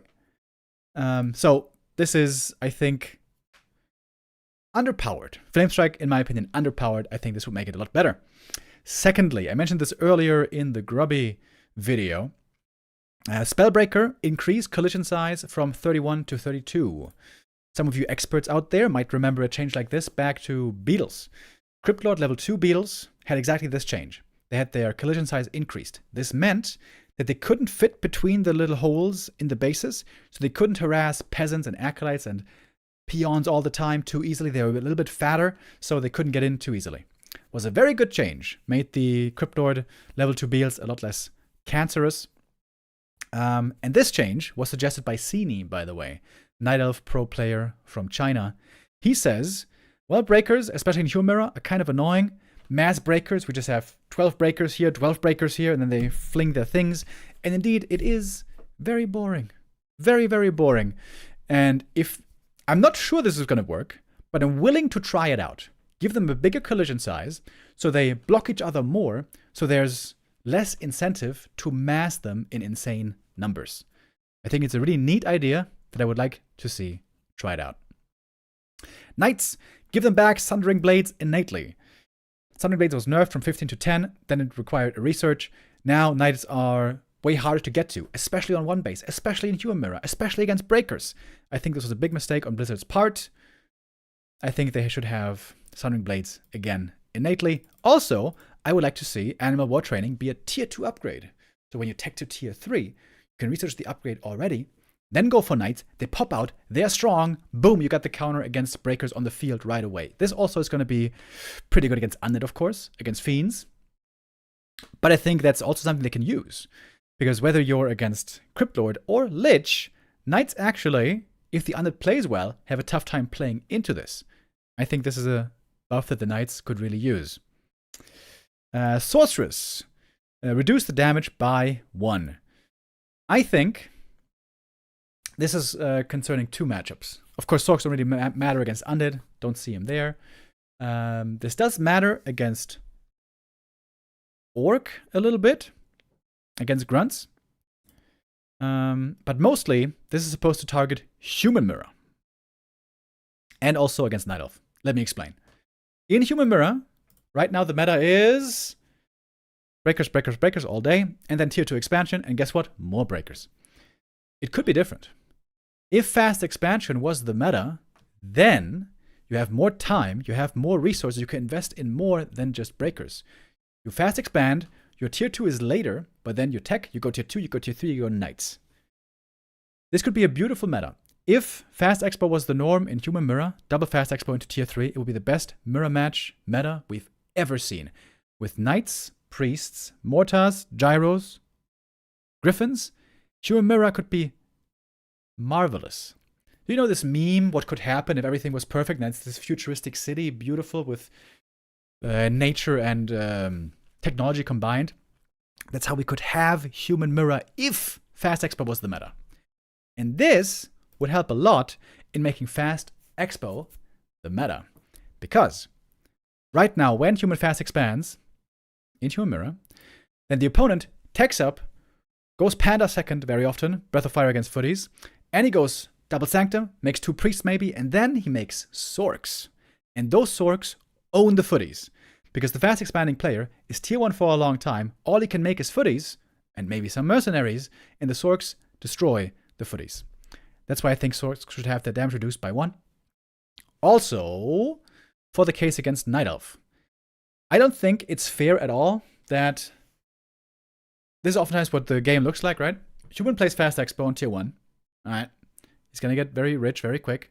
Night Elf is going to counter expand somewhere around tier 2, or on the way to tier 2, or maybe even on tier 3. And then very often the game stabilizes. We got dual hero versus dual hero.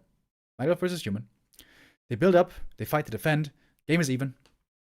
And then the game really evens out more and more. Similar upgrades. Similar army supply. 80 supply on both sides. The Night Elf, notably, has higher level heroes. Most of the time, Demon Hunter and Naga. I hope in the future that could also be some more Keeper. Actually, Warden. I shouldn't forget about the Warden. Warden is the difference here. But if it's versus Demon Hunter, then the tier 2 human army with 80 supply versus 80 supply will very often clearly outclass the tier 3 Night Elf army. I don't think that's the way it should be. I think the tier 3 Night Elf army should beat the tier 2 human army, force the human to go tier 3 off of 2 bases, which he could afford. You know why human doesn't go tier 3 off 2 bases when facing Demon Hunter? Why he plays tier 2 mass? Because he can afford to. He can afford to win the game on tier 2, so he doesn't go tier 3. Reducing sorcerer's damage by 1, making them weaker against bears, is going to give human more reason to go tier 3, where more damage is gated. And lastly, Orb of Fire.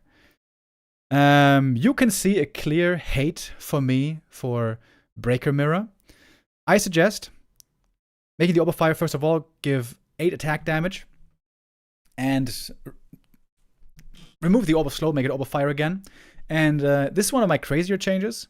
If people say in unison that this is a crazy change, I'm down to back off. But I think it would be interesting if the Orb of Fire, when you hit a target, it removes the magic immunity. So it gives 8 damage, it hits a target, magic immunity is gone. Destroyer, Dryad, Breaker, and then you can hit it with magic. Stormbolt, Breath of Fire, whatever. Now, that would be something drastic. And maybe it would be too much, but I think it would be very exciting. I think it would be really cool. Other suggestion, make the orb do double damage from the hero that carries it.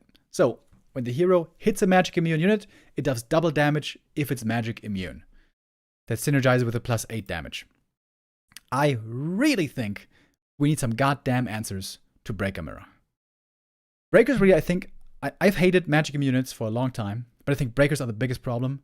Dryads, for example, are very well designed. Dryads, even if they're masked, they have a counter because they are pretty easily killable. They're pretty frail. Be it mortar teams, rifles, whatever. Dryads go down easy. You can kill them off quick. That's how it should be with magic immune units with right click. Destroyers, they have a lot more hit points, but they have light armor. So again, piercing damage can really wreck them, especially in the late game in high numbers. Gyros annihilate destroyers. Berserkers with heroes for Orc annihilate destroyers if there's no more ghouls to protect them. Another thing, Undead Mirror, destroyers also tend to get owned by Fiend Banshee in the late game. And Night Elves have a bit of a tougher time because their anti-air is just shit. But they also, Mass Destroyers isn't really strong because you need some more piercing. So Mass Destroyers and Mass Dryads aren't really a problem, in my opinion, but Mass Breakers are. 2 suggestions here to fight the tyranny of Mass Breakers. Actually, it's like 3 or 4 suggestions. Okay. Next up, Orc. Shadowhunter buff suggestion. If Happy sees this suggestion, maybe he's gonna have a little bit of a heart attack. Happy has said for many years that Shadowhunter is the best hero in the game, and he is really good. But I think level 1 serpent wards are too weak. So, I think it was in the SaveOrcas video where I mentioned first heroes. First heroes are interesting. There's a very different state in the game right now for first heroes. Undead can play all 4 first heroes. That's amazing. That's because of expansion play and, more importantly in my opinion, because of Ritual Dagger, healing source. Before that healing source, everyone had to play DK because you needed healing. Shadowhunter has healing, but he's never played as a first hero. Why is that? I think he does way too little damage in the early game. Normally, summoner heroes are good in the early game, like a Farseer, like an Archmage, like a Cryptlord. Shadowhunter has a summon, very interesting summon by the way. It's stationary, it's squishy, but it does good damage. But on level 1, I think it doesn't do enough damage. I think in a perfect world, Shadowhunter should be able to play fast expo. Why do I say this? Orc is the only race right now that can't play fast expo. I've been trying to figure out why that is exactly.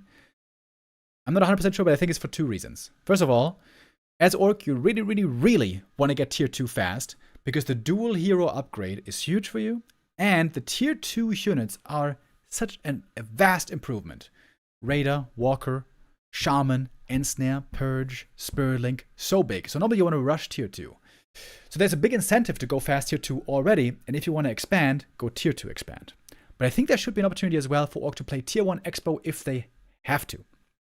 And I think the main reason they don't do it is, first, because of tier 2 being so necessary and so strong, but secondly also, they don't have a strong early game hero that scales well into the late game.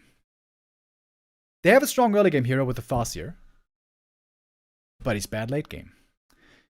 They have a strong first hero in the late game, the Blade Master, but he's bad in the early game. I think they need to have a strong early game hero that scales well into late game. Like a Cryptlord, like a Lich, Archmage, like a Demon Hunter. I heard Grubby say on his stream that not every hero has to be playable as a first hero. And while that is true, our aspiration should be, I think, that there should be a number of heroes to choose from. The Undead Expo Revolution has been so amazing for the meta. The fact that all 4 heroes are playable with the Dreadlord on the edge is amazing. That's amazing. That is what we should aspire to get. Having only 2 first heroes for Orc is a tragedy, especially because they can't really use Tavern heroes. And only one of them being viable in the real late game, the Blade Master, is also criminal. I think this is absolutely criminal. This change, level 1 Serpent Ward damage increase, is going to make Shadowhunter way better right out the gate, right when he arrives as a first hero, and is going to make him more viable as a first hero, because the Shadowhunter is a great late game hero as well. Maybe you can retrain later, especially if you have an expansion running. You can afford the Tome of Retraining, decide then what you want to pick. In terms of impact and damage early, Serpent Wards plus Hex should be great for the early game. And then the little damage you take, you can heal with Heal Salves. And then late game you retrain into Heal Wave, for example. That could be viable. If you go Shadowhunter first, then your second hero might be, or should be TC most of the time. Then you're in this weird spot of where do you go with third hero? That's a question that has yet to be answered. I suggest buffing the Farseer. Maybe you can go Shadow first, Farseer second, TC third. Maybe that can be a new option. The fact right now that the Orc is so locked into how they can play their heroes is really not good. They need another good first hero with late game power. Speaking of good first hero with late game power, I think also this is what the Farseer has to be receiving and has to be buffed. I think Chain Lightning is too weak. I think Chain Lightning needs to be stronger. I suggest buffing the damage on level 2 and 3 by 10. I've even thought if it shouldn't be higher than this, go up by 15. But that might be too much. Yeah, but I think Farseer is just, it's a tragedy how bad he is in the late game. He's a viable hero, he's okay, but he stands no chance against the other heroes. Mountain King, all the playable first heroes. Let's talk about them. Playable first heroes. Paladin, MK, Mountain King, all playable. Lich, DK, Cryptlord, all playable. Warden, Demon Hunter, that's it right now for the Night Elves, sadly, but we're going to get to them later. They're all better, way better than the Farseer in the late game. I think he needs much more power in his Chain Lightning late game. And secondly, I also throw my hat in the ring here for the Farsight buff. All of us were suggesting some buffs for him. I think it would be fun. And I'm not sure this is very strong, but I think it would be cool thematically if Farsight gave you additional sight range. So the AoE around your hero in which you see. Right now in the game, I think it's the same for every hero, 1800 vision range. I think if you get more vision range for every level, that would be kind of fun. The Farseer sees farther than everyone else. Here I suggest 150, 300, 450. That might even be too low. I'm not exactly sure about that. But if it's only vision and nothing else, it doesn't really give you power. It doesn't feel very good. So I suggest giving him vision along with giving him passively int. So this is, I suggested before to give the Farseer a buff. When he uses Farsight, then he gets the buff. But I think Grubby and SaveOrcas are right. It's better if you have a passive component. So you can use Farsight for when you want to use it and not to buff yourself, but you still have the passive attribute from the ability. So I suggest, like I said, the vision range and also more int for 812. I also think that fits thematically. You have this Farsight, you become smarter. There you go. You got more int. And also, if we're working on Farsight already, then we should remove the Farsight range getting bigger. It's kind of ridiculous. The level 3 Farsight shows you the entire map. Keep the AoE of Farsight the same, but give him these other buffs. I think will be better. Next up, Tauren. Taurens are cool. It's great to have them in the meta finally. They still seem to be very hard to play. We only ever see them against human, and we see them against human because there's no other hope against pally rifles. And we see them a lot in Orc Mirror. And Orc Mirror, also something that should be addressed in the future. I don't know how to get to it right now. It's also because I have not seen an Orc Mirror pro game in the last 3 months. Because Lynn is gone. Here I have to admit my bias again. I love Taurens. They're my #1 favorite unit in the game. This might be too much of a buff. Maybe. But Orc is really lumber gated right now. It's really hard for them to afford tier 3 and units and upgrades and expo. This would certainly help. I don't know if I don't think it's too much, but maybe people would disagree. I wouldn't be surprised if this is maybe a bit too helpful for the Taurens. Next up, Shaman. Mentioned this earlier also in the Grubby video. He suggested buffing Shaman damage. I think Shaman are pretty good. Purge is good. Bloodlust is good. I think the problem is Lightning Shield. We never see Lightning Shield. Lightning Shield costs 100 mana. And whenever we see it, especially in pro play, it gets dispelled. I think this is another example, of Blizzard balancing the game back in 2002. I think they, I've been thinking about this. I think they've been balancing Warcraft 3, or they were balancing Warcraft 3 back then, kind of like Direct Strike. They got 2 armies together on a click, and then they move in, frontline versus frontline, and then they throw some abilities in there and see how good it is.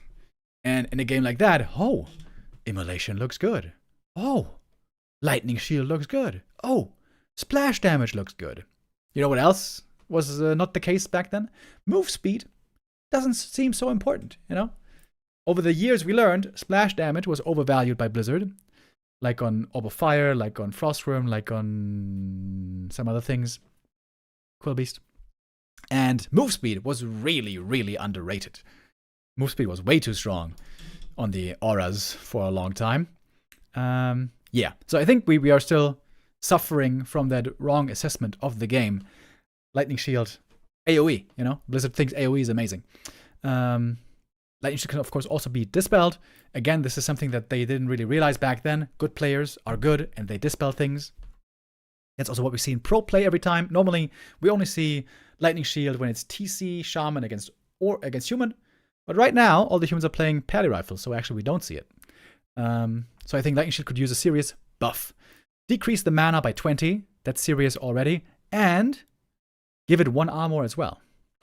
Most of the time, you put Lightning Shield on your units. Rarely you put it on enemy units. Sometimes you would put it on archers if they're all stacked up in the back in your enemy army. And then they do lots of AoE damage against each other. Then armor also isn't a big negative to give your enemy army. But giving it to a TC, giving it to a Grunt, giving it to a Tauren is actually quite nice. It's not huge, but It's a nice little boost. 1 armor does make a little bit of a difference. And I think that the shaman would be an interesting spot. He would have, I think, 3 good abilities. Nothing amazing, nothing crazy like Curse or Slow or Inner Fire, but 3 good abilities, I think, if this change goes through. Demolisher also was mentioned by Grubby and maybe by SaveOrcas. Burning Oil is just way too weak. Way too weak. Could easily be buffed by a lot. 80% sounds like a big number, but here again I will remind us all of the history of Warcraft 3. It was many years ago. My nose is itching, by the way. I hope this isn't annoying you, but it's annoying me a little bit. Many years ago, Disease Cloud was also buffed. Disease Cloud for a long time was weak. Very weak. Then it was buffed. And you know how it was buffed? How much? By 100%. It went from 1 damage per second to 2 damage per second. And we're looking at that change and going like, ooh, that's a big number. That's a 100% buff. That's looking a bit scary. But it turned out that Disease Cloud was so garbage that actually that was a good change. And it landed in a good spot in the end. After that, even A-Bombs got buffed even more, plus 2 damage a couple years later.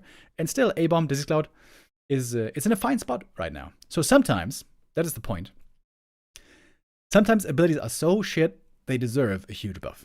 And I think that's the case for Burning Oil. Okay, next up, Witch Doctor. Now, this is one of my more risky suggestions. This could be very, very, very strong. It's hard for me to gauge. If this one or something like it would be implemented, we would certainly have to do a good amount of testing first. But I suggest big changes to the Witch Doctor. First of all, remove Sentry Ward. Abilities that just look at stuff are boring as hell. Owl Scout, super boring. Sentry Ward, super boring. Even Shade is boring. Even Fairy Fire is boring. Speaking of Blizzard, how they used to overvalue things, I think back then they used to overvalue vision and detection. And they also used to undervalue it sometimes. If you get Sentry Wards for free, they're great. But if you have to pay for them and fight, build an army to fight with, you want to have things to fight with. Right now, Witch Doctor's in this weird spot where he never gets made. It's not even a weird spot. He never gets made. He was experimented with on a recent patch when his abilities were changed or buffed, but didn't really work out and do anything. So, I think, remove Sentry Ward. Goodbye, Sentry Ward. Screw you. We're going to put Stasis Trap on tier 1 for 80 mana. It's 100 mana right now. That's a buff to Stasis Trap already. But with only Initiate, it's going to be about the same. Because, of course, the Witch Doctors have less mana capacity and less mana regen. The mana regen is the most important thing here. So that's a buff to Stasis Trap, which I think is fair. Something you would want to keep an eye on, though. If games get too weird with too many Stasis Traps, like I said, this is a bit of a risky change here. All of this. Something you would want to keep an eye on. Secondly, make Healer Wards the tier 2 ability. Adept Training ability. For 140 mana cost. That would be a big buff. It's available on tier 2. It's a little bit cheaper in mana. And also...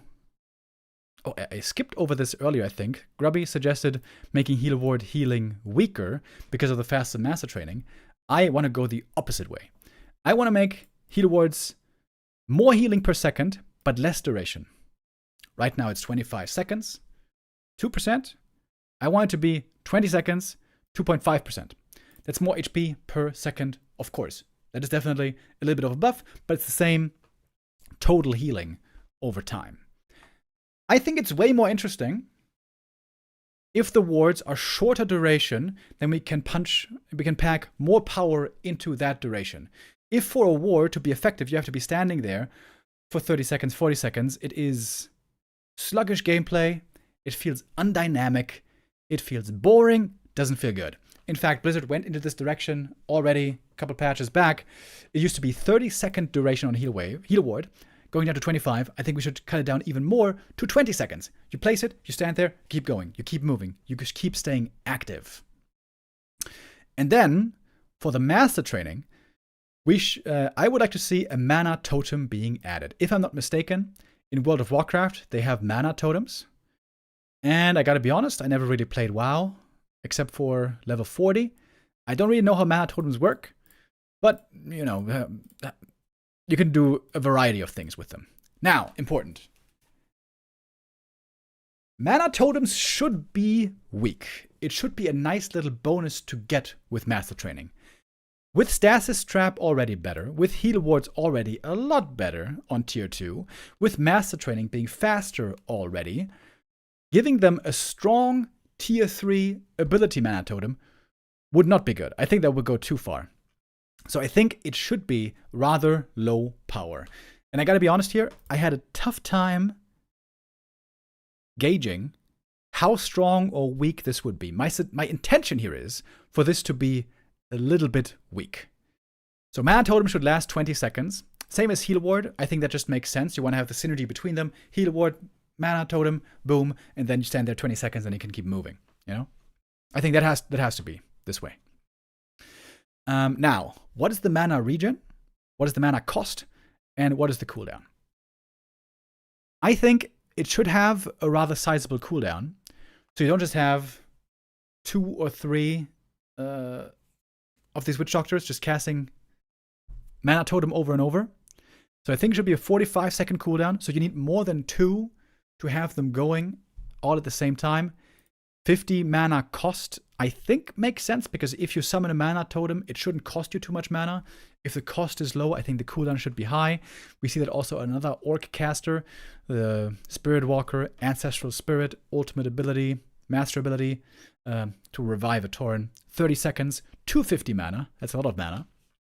And then Mana Regen. This is, of course, the most difficult one to get right. And I will admit, I don't have a great intuitive feeling of what the right number here is. I was thinking also about, hey, most Mana Regens are a flat amount of mana. So, Brilliance Aura, level 1, 0.75 mana per second.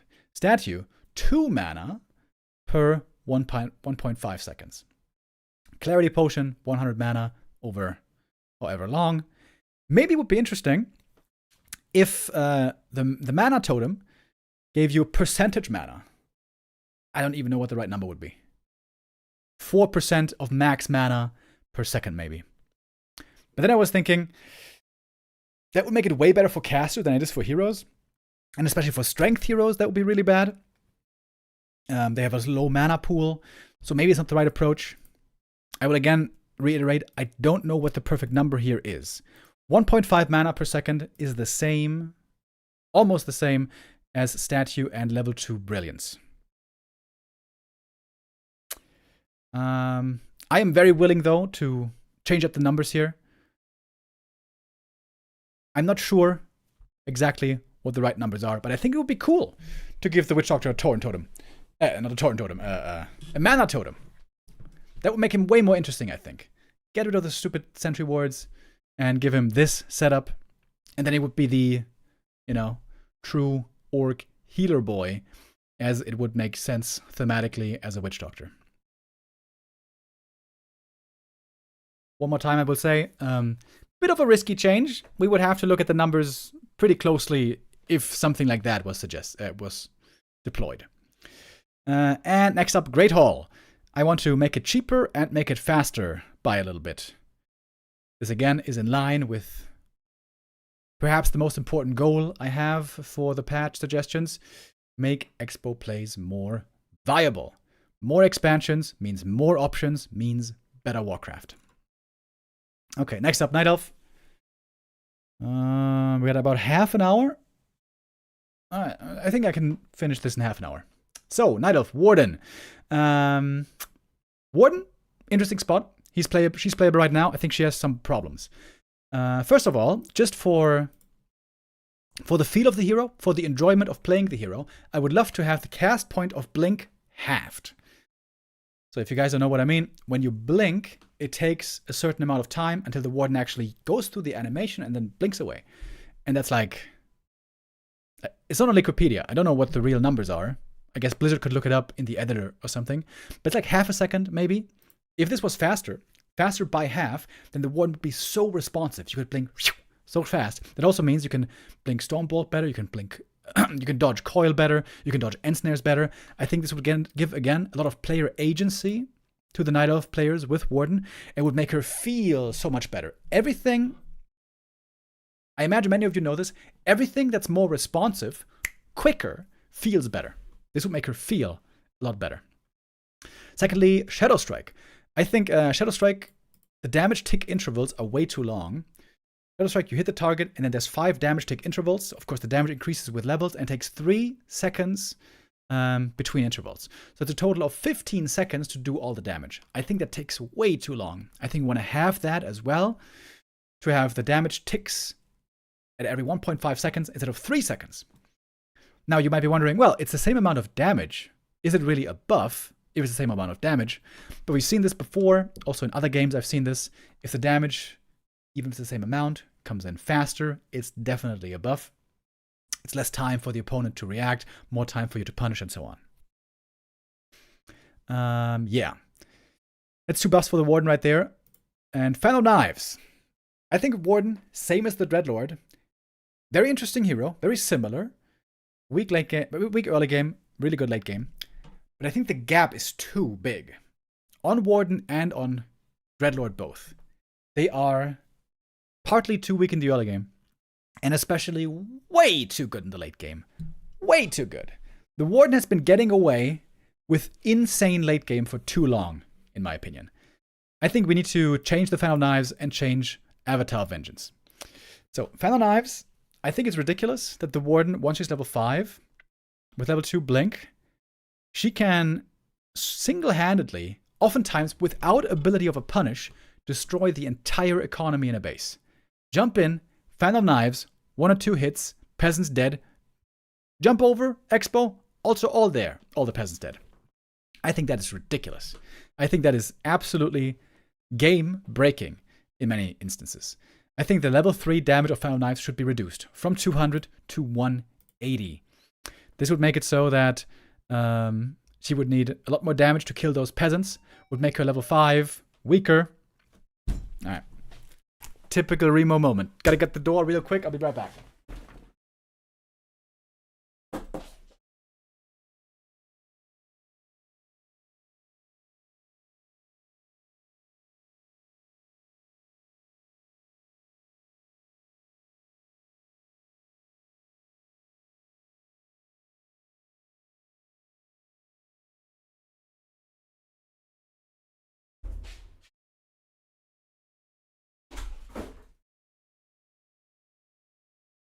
Alright, sorry about that. So, anyways. Level 3 Fan of Knives against economy is way too strong. So, I suggest lowering the damage, but increasing the targets.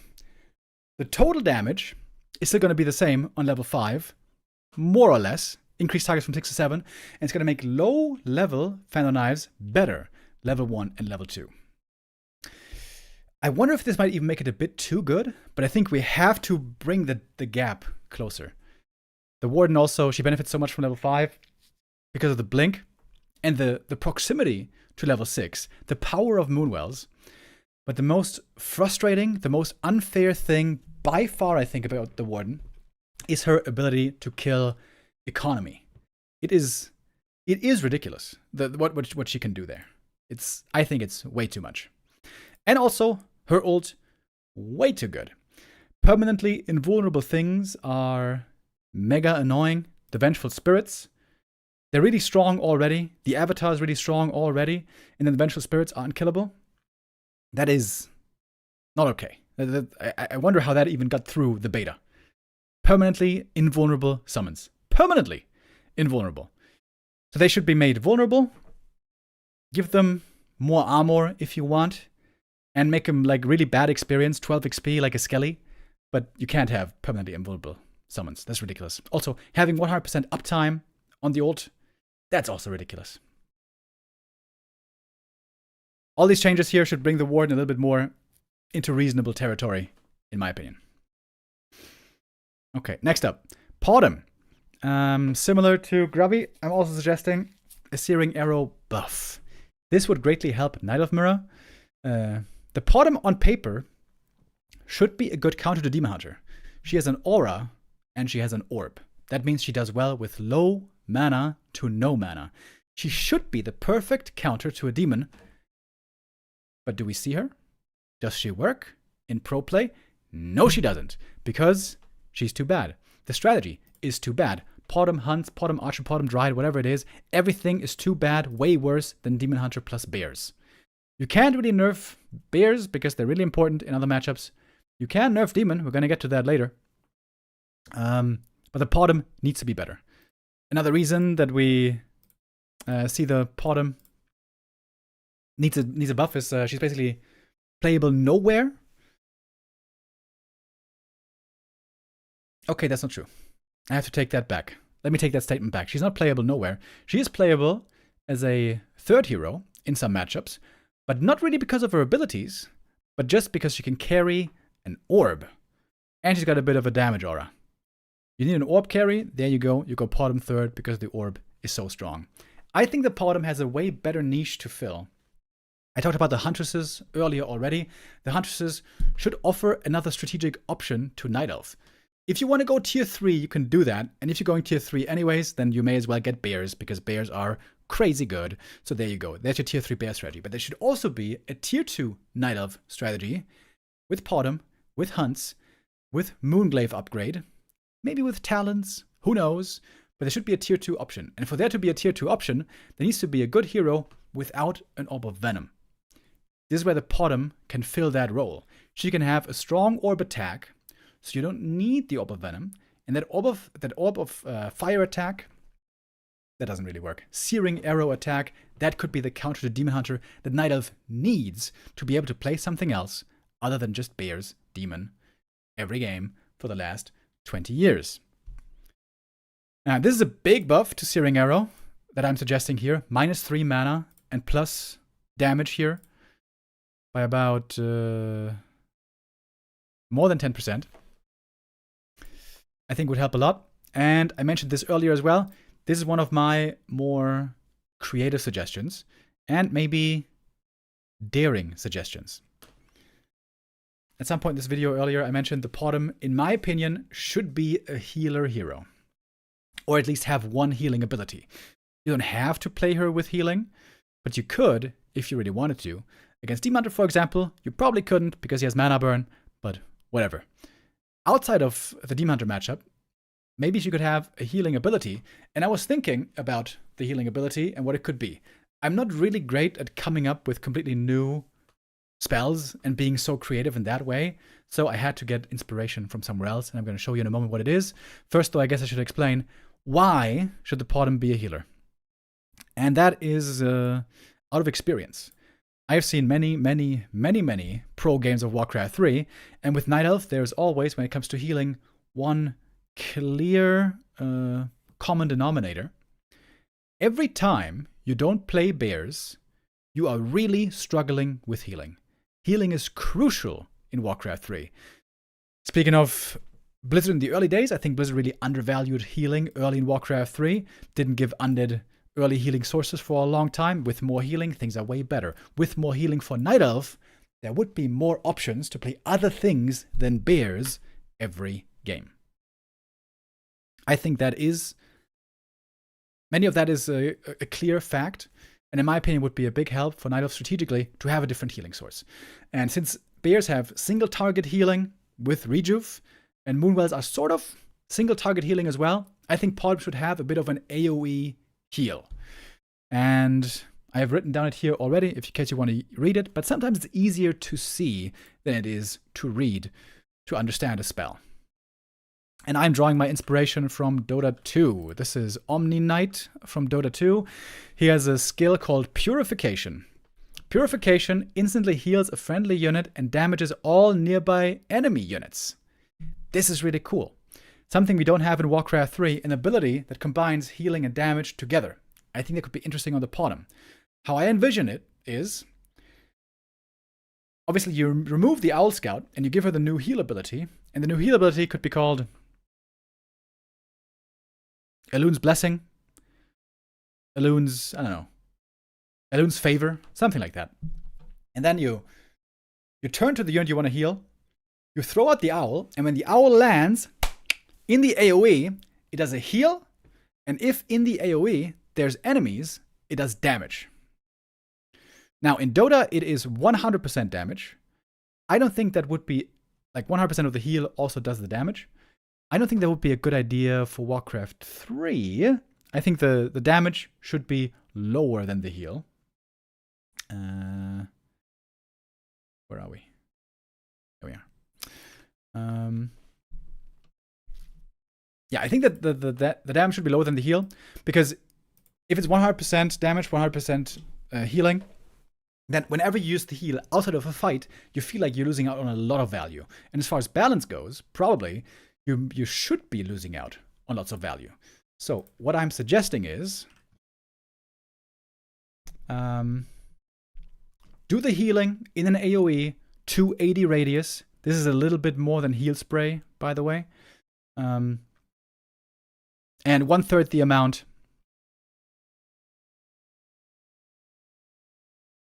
No, actually, I thought it was 30%. That's better mathematically.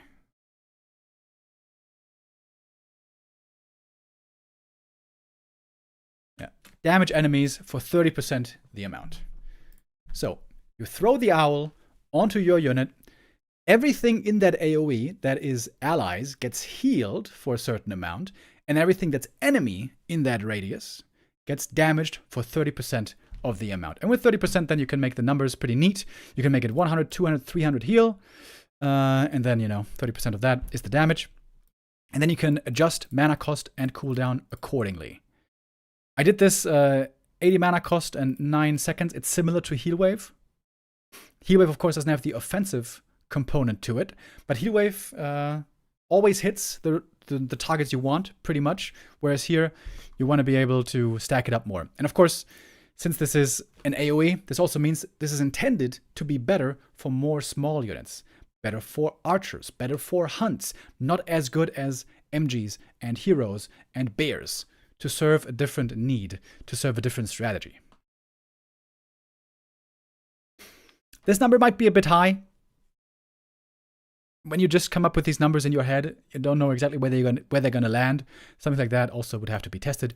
My hope here for this, something like that being realized by Blizzard are very low. I doubt this is ever going to be happening. But I am so sure that the Pardon would benefit so much from having a healing ability. Not just the Pardon, but all of Night Elf. And there's a couple of ways you could do it with the Owl Scout. This is just my idea. Next up, Demon Hunter. I've talked about this many times. I hate mana burn.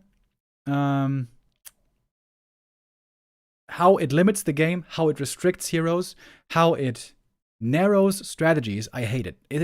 I think this might be the worst design choice Blizzard ever made, along with tower push meta and tank meta. And just to visualize for you.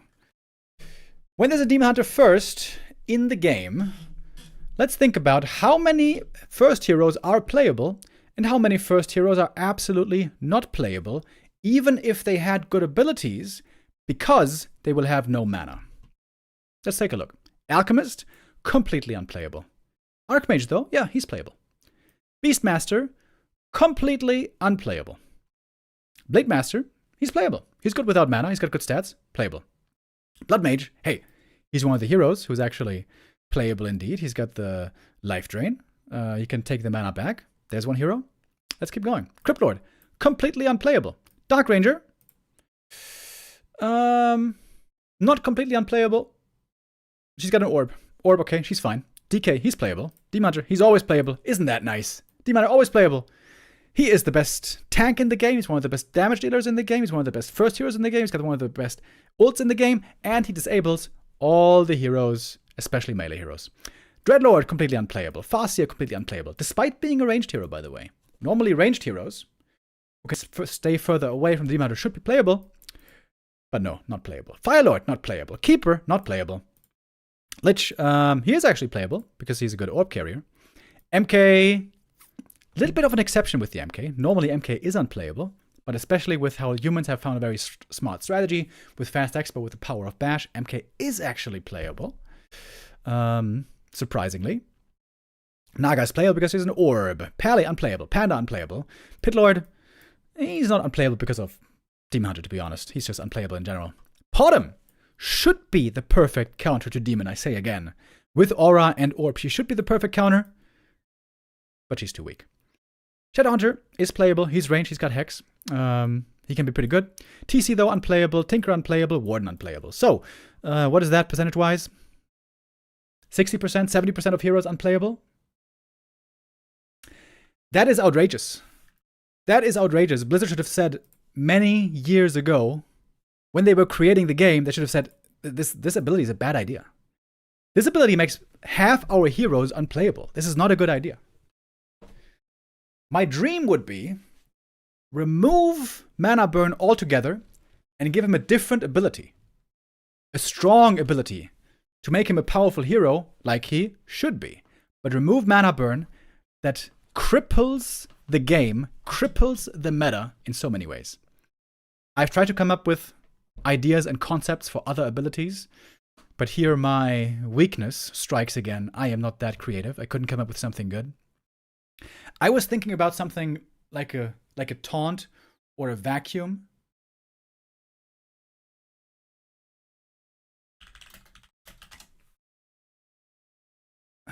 Can I show you this here? Yeah. It would be kind of weird though. So the Dota 2 again. There's this hero called Darkseer. He has vacuum. He pulls all units into the middle. And you can all clump something up. This could be kind of neat on a Demon Hunter because he really benefits from things being close to him. Immolation, really good when things are close to him. Even evasion, really good when things are close to him because he mitigates so much damage. But I'm not sure how that works with the Warcraft engine. Can you really pull units in? That might be weird. That might lead to bugs. Not so sure about that. I also thought about what if you had a taunt? A taunt maybe for 4 seconds that cannot be dispelled. But then if you can't micro out of taunt, that's really annoying. So point is, I didn't really come up with a great idea for a spell to replace mana burn. But in all honesty, game design-wise, it should be replaced. It's such a bullshit ability. But I doubt it will be. I doubt it will be, because it is hard work. It's not going to be easy to make a good ability for the Demon Hunter that's going to be playable. It's going to synergize. Grubby in the video said that, well, mana burn is so iconic, so we should leave it in the game. Well, guess what? Cancer is also iconic to humanity. I don't think that should just be accepted. In fact, working to cure cancer. No success yet. But yeah, mana burn. Once again, I will admit, I am biased here. I have more hate for mana burn than most people. But also, just logically speaking, this is a cancerous ability. I would like to see it replaced. I'm pretty sure it never will be. But if it's not replaced, then at least we should limit the heroes, the hero pool that it can cripple. There's no way Demon Hunter should be such a strong counter against Farseer, for example. There's no way it should be this effective against ranged heroes as well. If he counters all melee mana heroes, then okay, maybe we have to live with it, I guess. But at least don't let him be a counter to ranged mana heroes as well. We could stop that if we decreased the range significantly of mana burn. The melee heroes will still be close, they will still be targets, but the ranged heroes would be way less viable targets.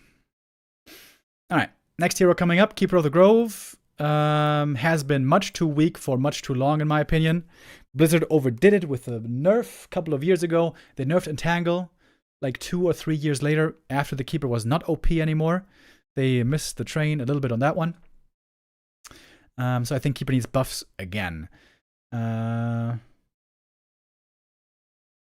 would suggest keep buffing the base intelligence by 1 and buffing the attack cooldown as well from 1.68 to 1.59. This would be the same attack speed as Archmage then, I think. Keeper needs a bit of help. He's looking really weak. This also would help with one of the Keeper's biggest weaknesses, which is late game impotence. Keeper doesn't provide much in the late game, and I think that there's not much way around it because his spells can be dispelled, Entangle and Treants. But with more int, he's stronger out the gate, also a bit more damage for the late game, and most importantly, more attack speed to be better with Orb of Venom in the late game. I think would be good. Hippogriff, suggesting to reduce the gold cost. This would kill two birds with one stone, possibly. We don't see hippogriffs really in the meta, and we don't see hippo riders really in the meta. Both include a hippogriff, so a buff on gold cost might encourage more play there on both sides. Druids of the Talon. I think I mentioned this earlier already in another part. I think the vision and detection aspect of Fairy Fire should be removed. I think it's really annoying that you get Fairy Fire and then your opponent sees where you're going all the time. It feels like map hack. It feels like bullshit. I think this should be replaced with the debuff giving healing reduction from all sources by 30%. We know we can incorporate this into the game. We used to have it on Orb of Fire. This could be very interesting. First of all, your opponents take more damage from being Fairy Fired, and then they heal less from being Fairy Fired. So nice little bit of synergy there in the spell itself. And another reason why I'm a big fan of this, it would be a strong counter in Knight of Mirror to bear play, to give us other options than just mass bears for 20 years. Mountain Giants. I think it would be fun if Mountain Giants could grab a tree and then hit air units, because they're huge units with trees. I don't think this would be a balance problem, really, because MGs are very slow. Air units very fast. You can always move away from them if you had to. But it would be fun. I think that would be a fun change. Secondly, big nerf on Resistance Skin. Right now in the meta, there's only one case where Resistance Skin is relevant. That's against Undead, when Undead is going for a late game transition of Banshee with Master Training. Banshees with Master Training takes easily 5 minutes to tech into. So I think Resistance Skin is easily researchable in that time. Why I'm suggesting this nerf is for Knight of Mirror. The reason why Talons aren't playable against bears is because, for once, not because Demon Hunter Bears is too strong, Talons actually giga counters Demon Bears. But the problem is, the player who wanted to go Bears and then sees Talons can then easily tech into Mountain Giants. Mountain Giants, Dryads, and those destroy Talons in the late game. If that research time is increased, there's more of a window for the Talon player to do something with Tier 3 Master Training finishing, and, for example, try to play an expansion. This would, again, open up more strategies outside of Bear Mirror. Man, time is really getting really close over here. Tree of Life. I suggest cutting down the cost here by quite a bit. 30, 20. Like I mentioned earlier, I think more expansions is always better for the game. Nature's Blessing, I think, is way overpriced. 150, 200. I think this cost would only be justified if Keeper seemed really strong.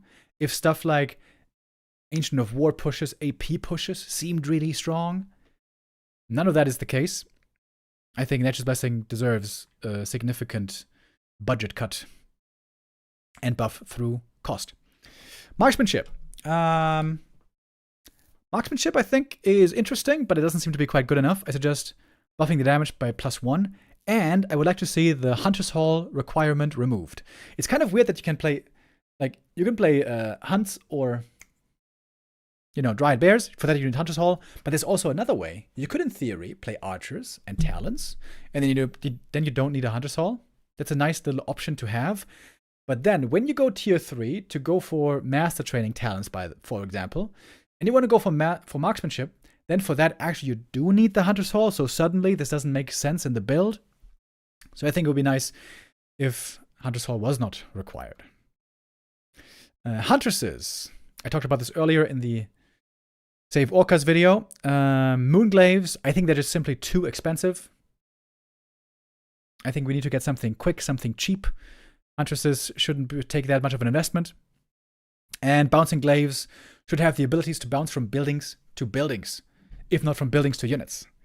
Grubby, in his suggestions, said, I think he said he liked the Huntress change when first he saw it, but now even playing against it, it feels wrong to see Huntress Glaives not bouncing from buildings, and it was something exciting and special that it could bounce from building to workers that repair. Very good then for base races and so on. I definitely sympathize with that statement, excuse me. I also kind of sympathize, though, with players saying it is so cancer. When huntresses attack my buildings, I can't repair. 0 repair is possible in the game. And that just feels terrible. And now hunts feel terrible as well. Their glaives don't bounce at all from buildings anymore. They lose half their damage, or even more than half their damage, when they have glaive upgrade. So at least they should be able to bounce from buildings to buildings, those glaives, I would say. And maybe Grubby is right. I'm not exactly sure about this. Maybe Grubby is even right with them bouncing from buildings to units. I think the safer thing, though, would be for them to just bounce from buildings to buildings. So from like town hall to farm to barracks and whatever, and leave units alone. I think that's the minimum that should happen to huntresses, because they lost so much of their damage against buildings. It feels like bullshit, to be honest. Next up, Chim. Reduce build time by 20 seconds. That is a lot. That is a big number. This number might be a little bit too big, but I've seen many pro games, as you can imagine, throughout my career, and it just feels like chims take forever. You go tier 3 first, then you make the chim roost, then you make the chim, and guess what? Most of the time, one chim isn't enough. Gotta make another chim. It takes so long. It feels like the games are so stale and passive in the meantime. I think a build time reduction has to be included. Maybe this number is a bit too extreme, but it's going in the right direction, if you ask me. Okay, Undead. We're almost done. Dreadlord. Interesting hero, but not really playable. I stole this suggestion right from SaveOrcas. I think it's a fantastic suggestion. As SaveOrcas points out, Vamp Aura is kind of weird that it does nothing when your units are full HP. So he suggests giving every level of Vamp Aura 15% lifesteal, but only that ever, flat, and then giving them melee damage, or giving the aura a bonus damage for melee units, 10, 20, 30%. Great idea. All of a sudden, it does something when you have units on full HP. Dreadlord gets some early game help that he needs. Dreadlord might have the possibility of playing a melee strat. Ghouls, A-bombs, never really a strat that we saw. Normally for Undead late game, it's all about Fiend Destroyer, all about statues, and maybe Banshees. It's all ranged, normally. But here, maybe there's going to be an option of melee strats being discovered. I also think sleep is too weak. I think sleep invul duration should go for 2 to 3 seconds. Once again, I think this is a case where Blizzard balanced the game back then around the fact that nobody knew how to micro.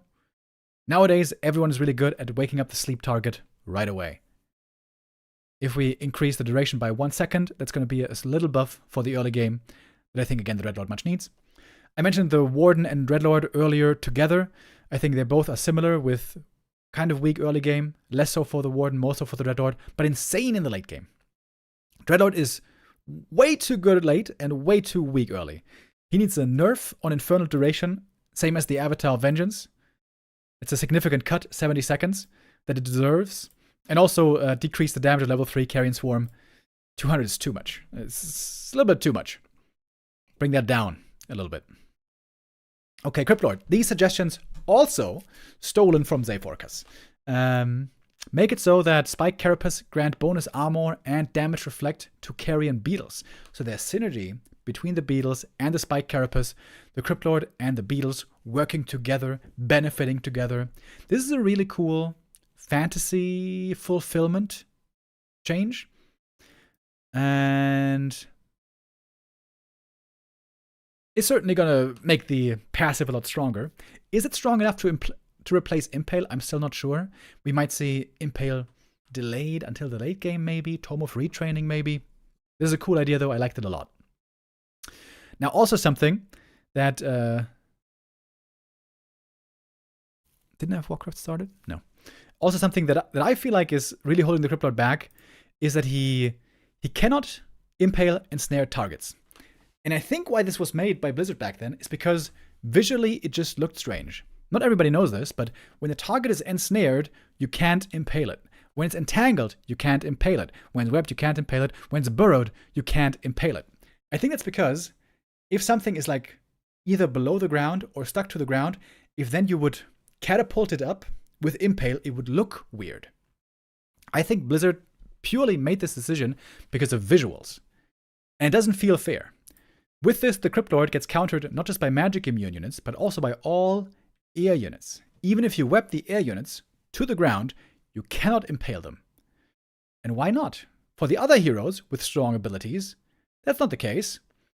If a unit is ensnared, you can stomp it, you can clap it, you can also flame strike it. Just impale doesn't work. This also makes it so the Crypt Lord basically is hopeless against Wyvern, hopeless against Griffins, and yeah, it doesn't seem fair to me at all. I imagine there's going to be a lot of blowback from this comment, though, saying, oh my god, Crypt Lord will be unbeatable. And I don't think so, really. I just think it's kind of nonsense and bullshit that it doesn't hit any air units, even when pulled to the ground. Next up, Banshee. Anti-Magic Shell was nerfed a long time ago, and I think it was over-nerfed. It used to be 450 or 420 damage absorption. It was 420, right? Blaze it. Now it's down to 300. That seems too low. We see Fiends and Banshees regularly lose to Mass Griffins when that doesn't make sense at all.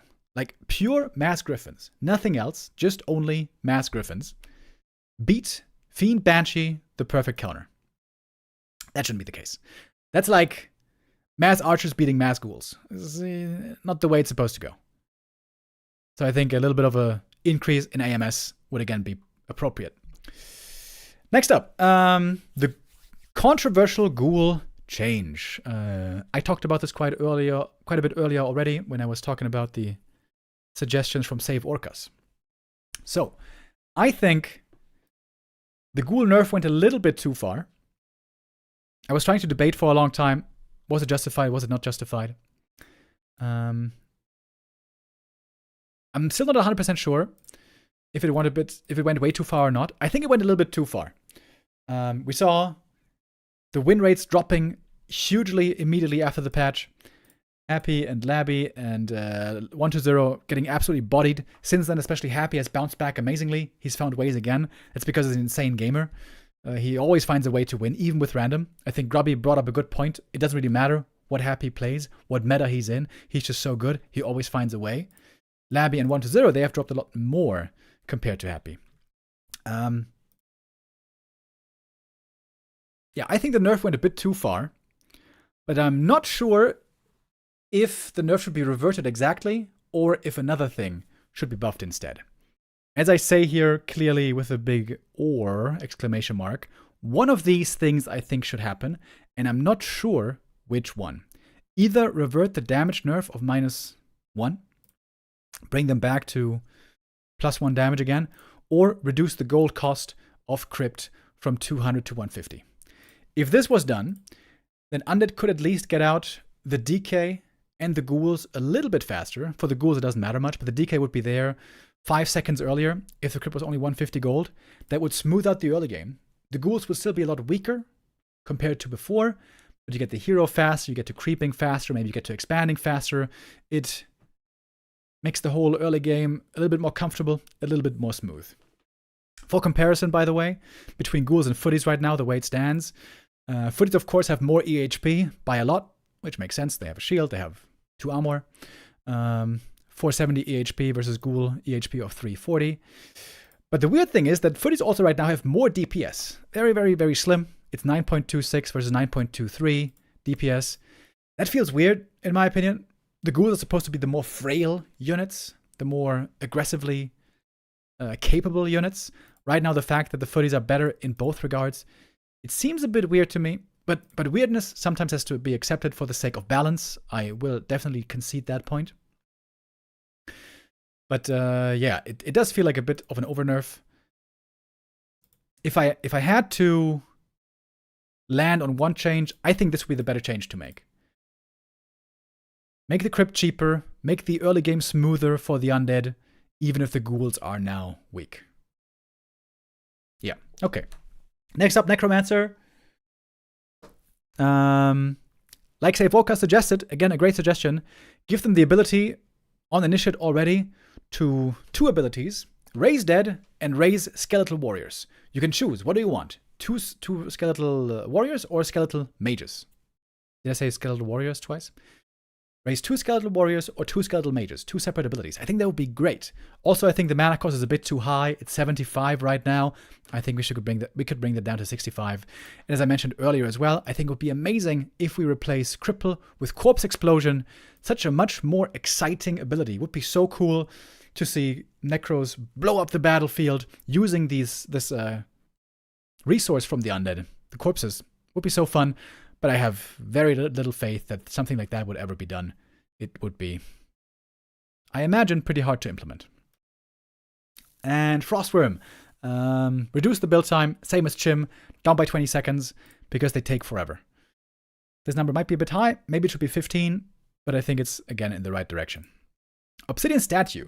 This change would be a huge help. And if Blizzard had made statues together with Necros, maybe they would have. So I suggest making it so that the statue healing only triggers on units with missing 10 HP or more. I don't know how easy that is to code, but it would be such a huge quality of life improvement for statues with Necros together. The big problem right now with Necro Unholy Frenzy is you use Unholy Frenzy on your army. They all lose HP, but especially when you're on Blight, you're healing it all up. But the statues waste so much of their mana healing these units that they don't need to heal. If there was this requirement of missing 10 hit points, then there would no longer be anti-synergy between Necros and statues. Alright, that's it for Undead. Now let's blast through the couple of neutral heroes here towards the end.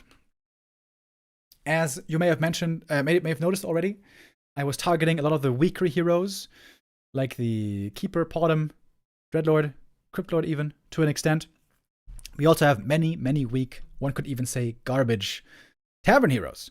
And I think they should be paid close attention to. Here again, SaveOrcas had a great point.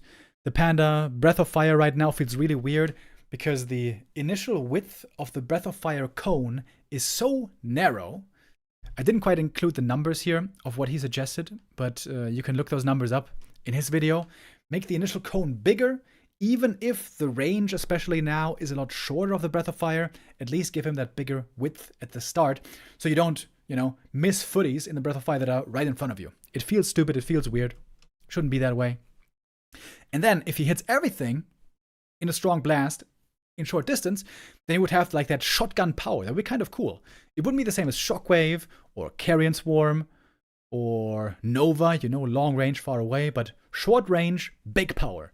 For that, I would also like to see a bit of a damage increase by plus 15 on level 2 and level 3. Is that too much? I don't think that's too much. I think that's okay. And also, I would like to see move speed increased. I think Panda actually could be a viable first hero. A viable first hero from the Tavern, especially for Night Elf, also maybe for other races. First heroes really, really struggle when they have lower movement speed. If we gave him now more move speed, this would bring him up to Paladin, bring him up to Blood Mage. But not the same move speed as Blade Master and DK and all those other really fast ones. Next up, Pitlord. Pitlord is giga garbage. Everything about him is bad. I think it would be nice if he had more attack range, so he doesn't just walk around the battlefield trying to cleave and doesn't get an attack in. Also, his attack cooldown is so long, it takes forever for him to attack. If he had a bit more range, he would be a lot more maneuverable, a lot more playable. And then reduce mana cost as well of Hall of Terror and Rain of Fire, because everything on the Pitlord seems pretty bad, in my opinion. Except for the old. The old's good. Alchemist. Another weak hero. Heal Spray is good, everything else is bad. So, let's buff the Chemical Rage. Chemical Rage, I think, should have its duration increased. Right now, Chemical Rage is 30-second cooldown, 50-second duration. 15-second duration. I think you could easily bring that up. Make it 18, 21, 24, so you have more Chemical Rage uptime, and you don't feel like a useless wet noodle half the time. Also, Acid Bomb should be buffed. Acid Bomb used to be stronger. This used to be the values. In fact, it used to be even better than this early in the Keeper Alchemist Imba days. This is the secondary damage. This means the secondary target you hit, not the main one that you throw the bomb on. I think the main one target having less damage is still good because the Entangle plus Acid Bomb Focus Fire was a bit too much. But the secondary targets, the AoE effect, should be a bit stronger. Acid Bomb just feels really weak right now. Beastmaster as well. This is the point also that SaveOrcas brought up. Beastmaster should have stronger stats. I think he should have way stronger stats than what SaveOrcas brought up. Let's look at him here real quick. Beastmaster. Look at him on the DPS chart. I mentioned this earlier. He is a hero that very often will have no abilities, and his DPS is 16.87. That is almost half of a Blade Master. That is insane to me. Beastmaster should be way, way higher stats. And guess what? He used to be way higher stats. Back in 2003, when he came out, he was apparently pretty strong because he kept getting nerfed over and over. Hawk, nerfed. Bash, nerfed. Quillbeast, nerfed. Everything nerfed. And look at this. 2003, December 16th. Beastmaster's strength reduced from 22 to 25. And 1 armor taken away. That's nuts. 3 main stat and 1 armor removed. Absolutely insane. And maybe there was an adjustment to the balance. I don't know what the balance was back then, but that was a giga nerf. Beastmaster has been gutted since that day. I think initially Blizzard had the right idea. Beastmaster is a summoner hero. He has no Nova, no Clap, no Aura, no Stomp, no healing. Once there's Dispel, those summons are going to be either partly or completely useless. He needs to have good stats. He needs to have good stats to work as a hero. Also, I would love to have another brawler hero, except for the Demon and the Blade. Why are those two always the only heroes that can really go toe-to-toe in a meaningful way? Beastmaster still would have weaker stats when it comes to trading 1v1 changing blows, but at least make it a bit better. Give him 2 strength at least. And I would also say, give him 1 armor. This would be a big buff. Maybe only 2 strength would be enough, but 2 strength and 1 armor, in my opinion, would be good. Next up, Firelord, another weak hero. Lava Spawn costing 150 mana, I think is way too much. Yeah, I think Blizzard was really worried about Lava Spawn multiplying, but we never really see that being a problem. The fact that a summon on a non-intelligence hero costs 150 mana just seems crazy to me. This is just way too high. Bring it down, I think is reasonable. Soulburn, also one of the least used abilities in the game, one of the least effective abilities in the game.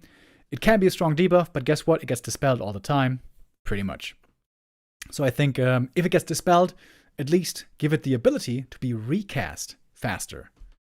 Give it a shorter cooldown, 10 seconds, down from 12.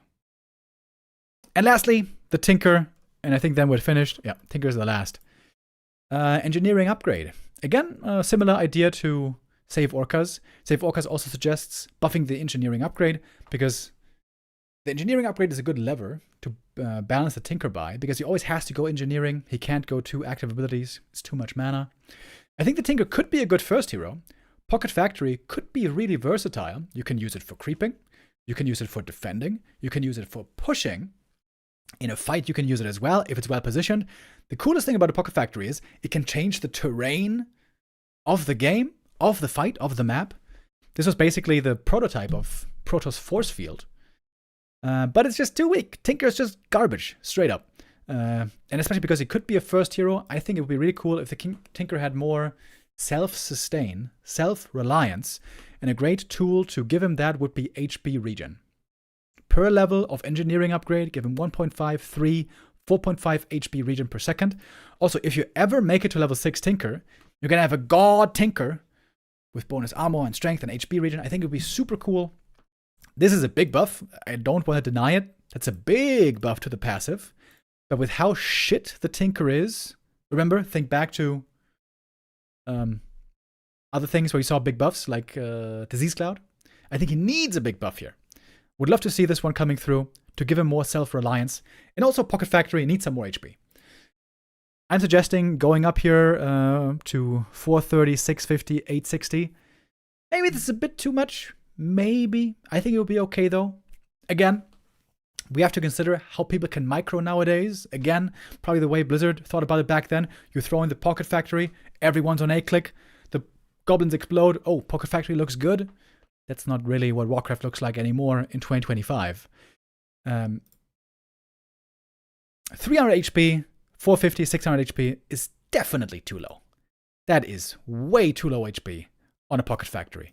We can talk about exactly what the right numbers are, but this is certainly too little.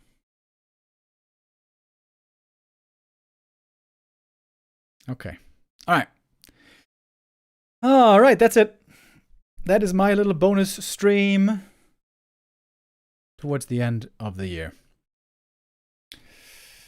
One last time to wrap up. I know I said it a bunch of times ad nauseum, but yeah, I think the game would benefit immensely, if the shitty heroes were made better, if Expo play was made more accessible, if Tier 3 play was made more accessible.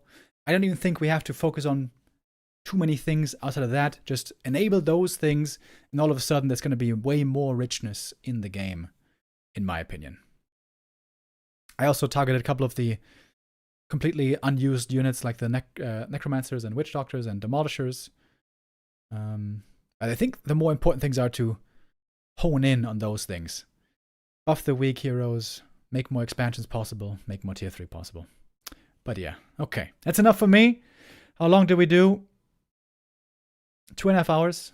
All right, it's okay. I was hoping I was going to be done in 2, but all right. That's it for me, boys. I think I'm delaying Neo's stream here possibly a little bit. Thank you for everyone sticking around. I'll see you again soon. I won't be back for a couple of days. I'm going to be moving apartments tomorrow and over the weekend. And then hopefully my internet works and I'm going to be back next week on Wednesday, probably. Yeah. All right. Take care, everybody, and have a good time. And also, share your opinions. What do you think sounds good for a patch? What do you think sounds bad? Blizzard, the way they're balancing right now, they're gathering lots of input from the community. That's from pro players, that's from casters, that's from streamers, and it's also from people watching, from people commenting. That's how I gather they're doing it right now. And I'm going to post the link to this document on the Discord, because I know some people want to have it on the Discord. Yeah. Okay. Bye-bye. See you soon.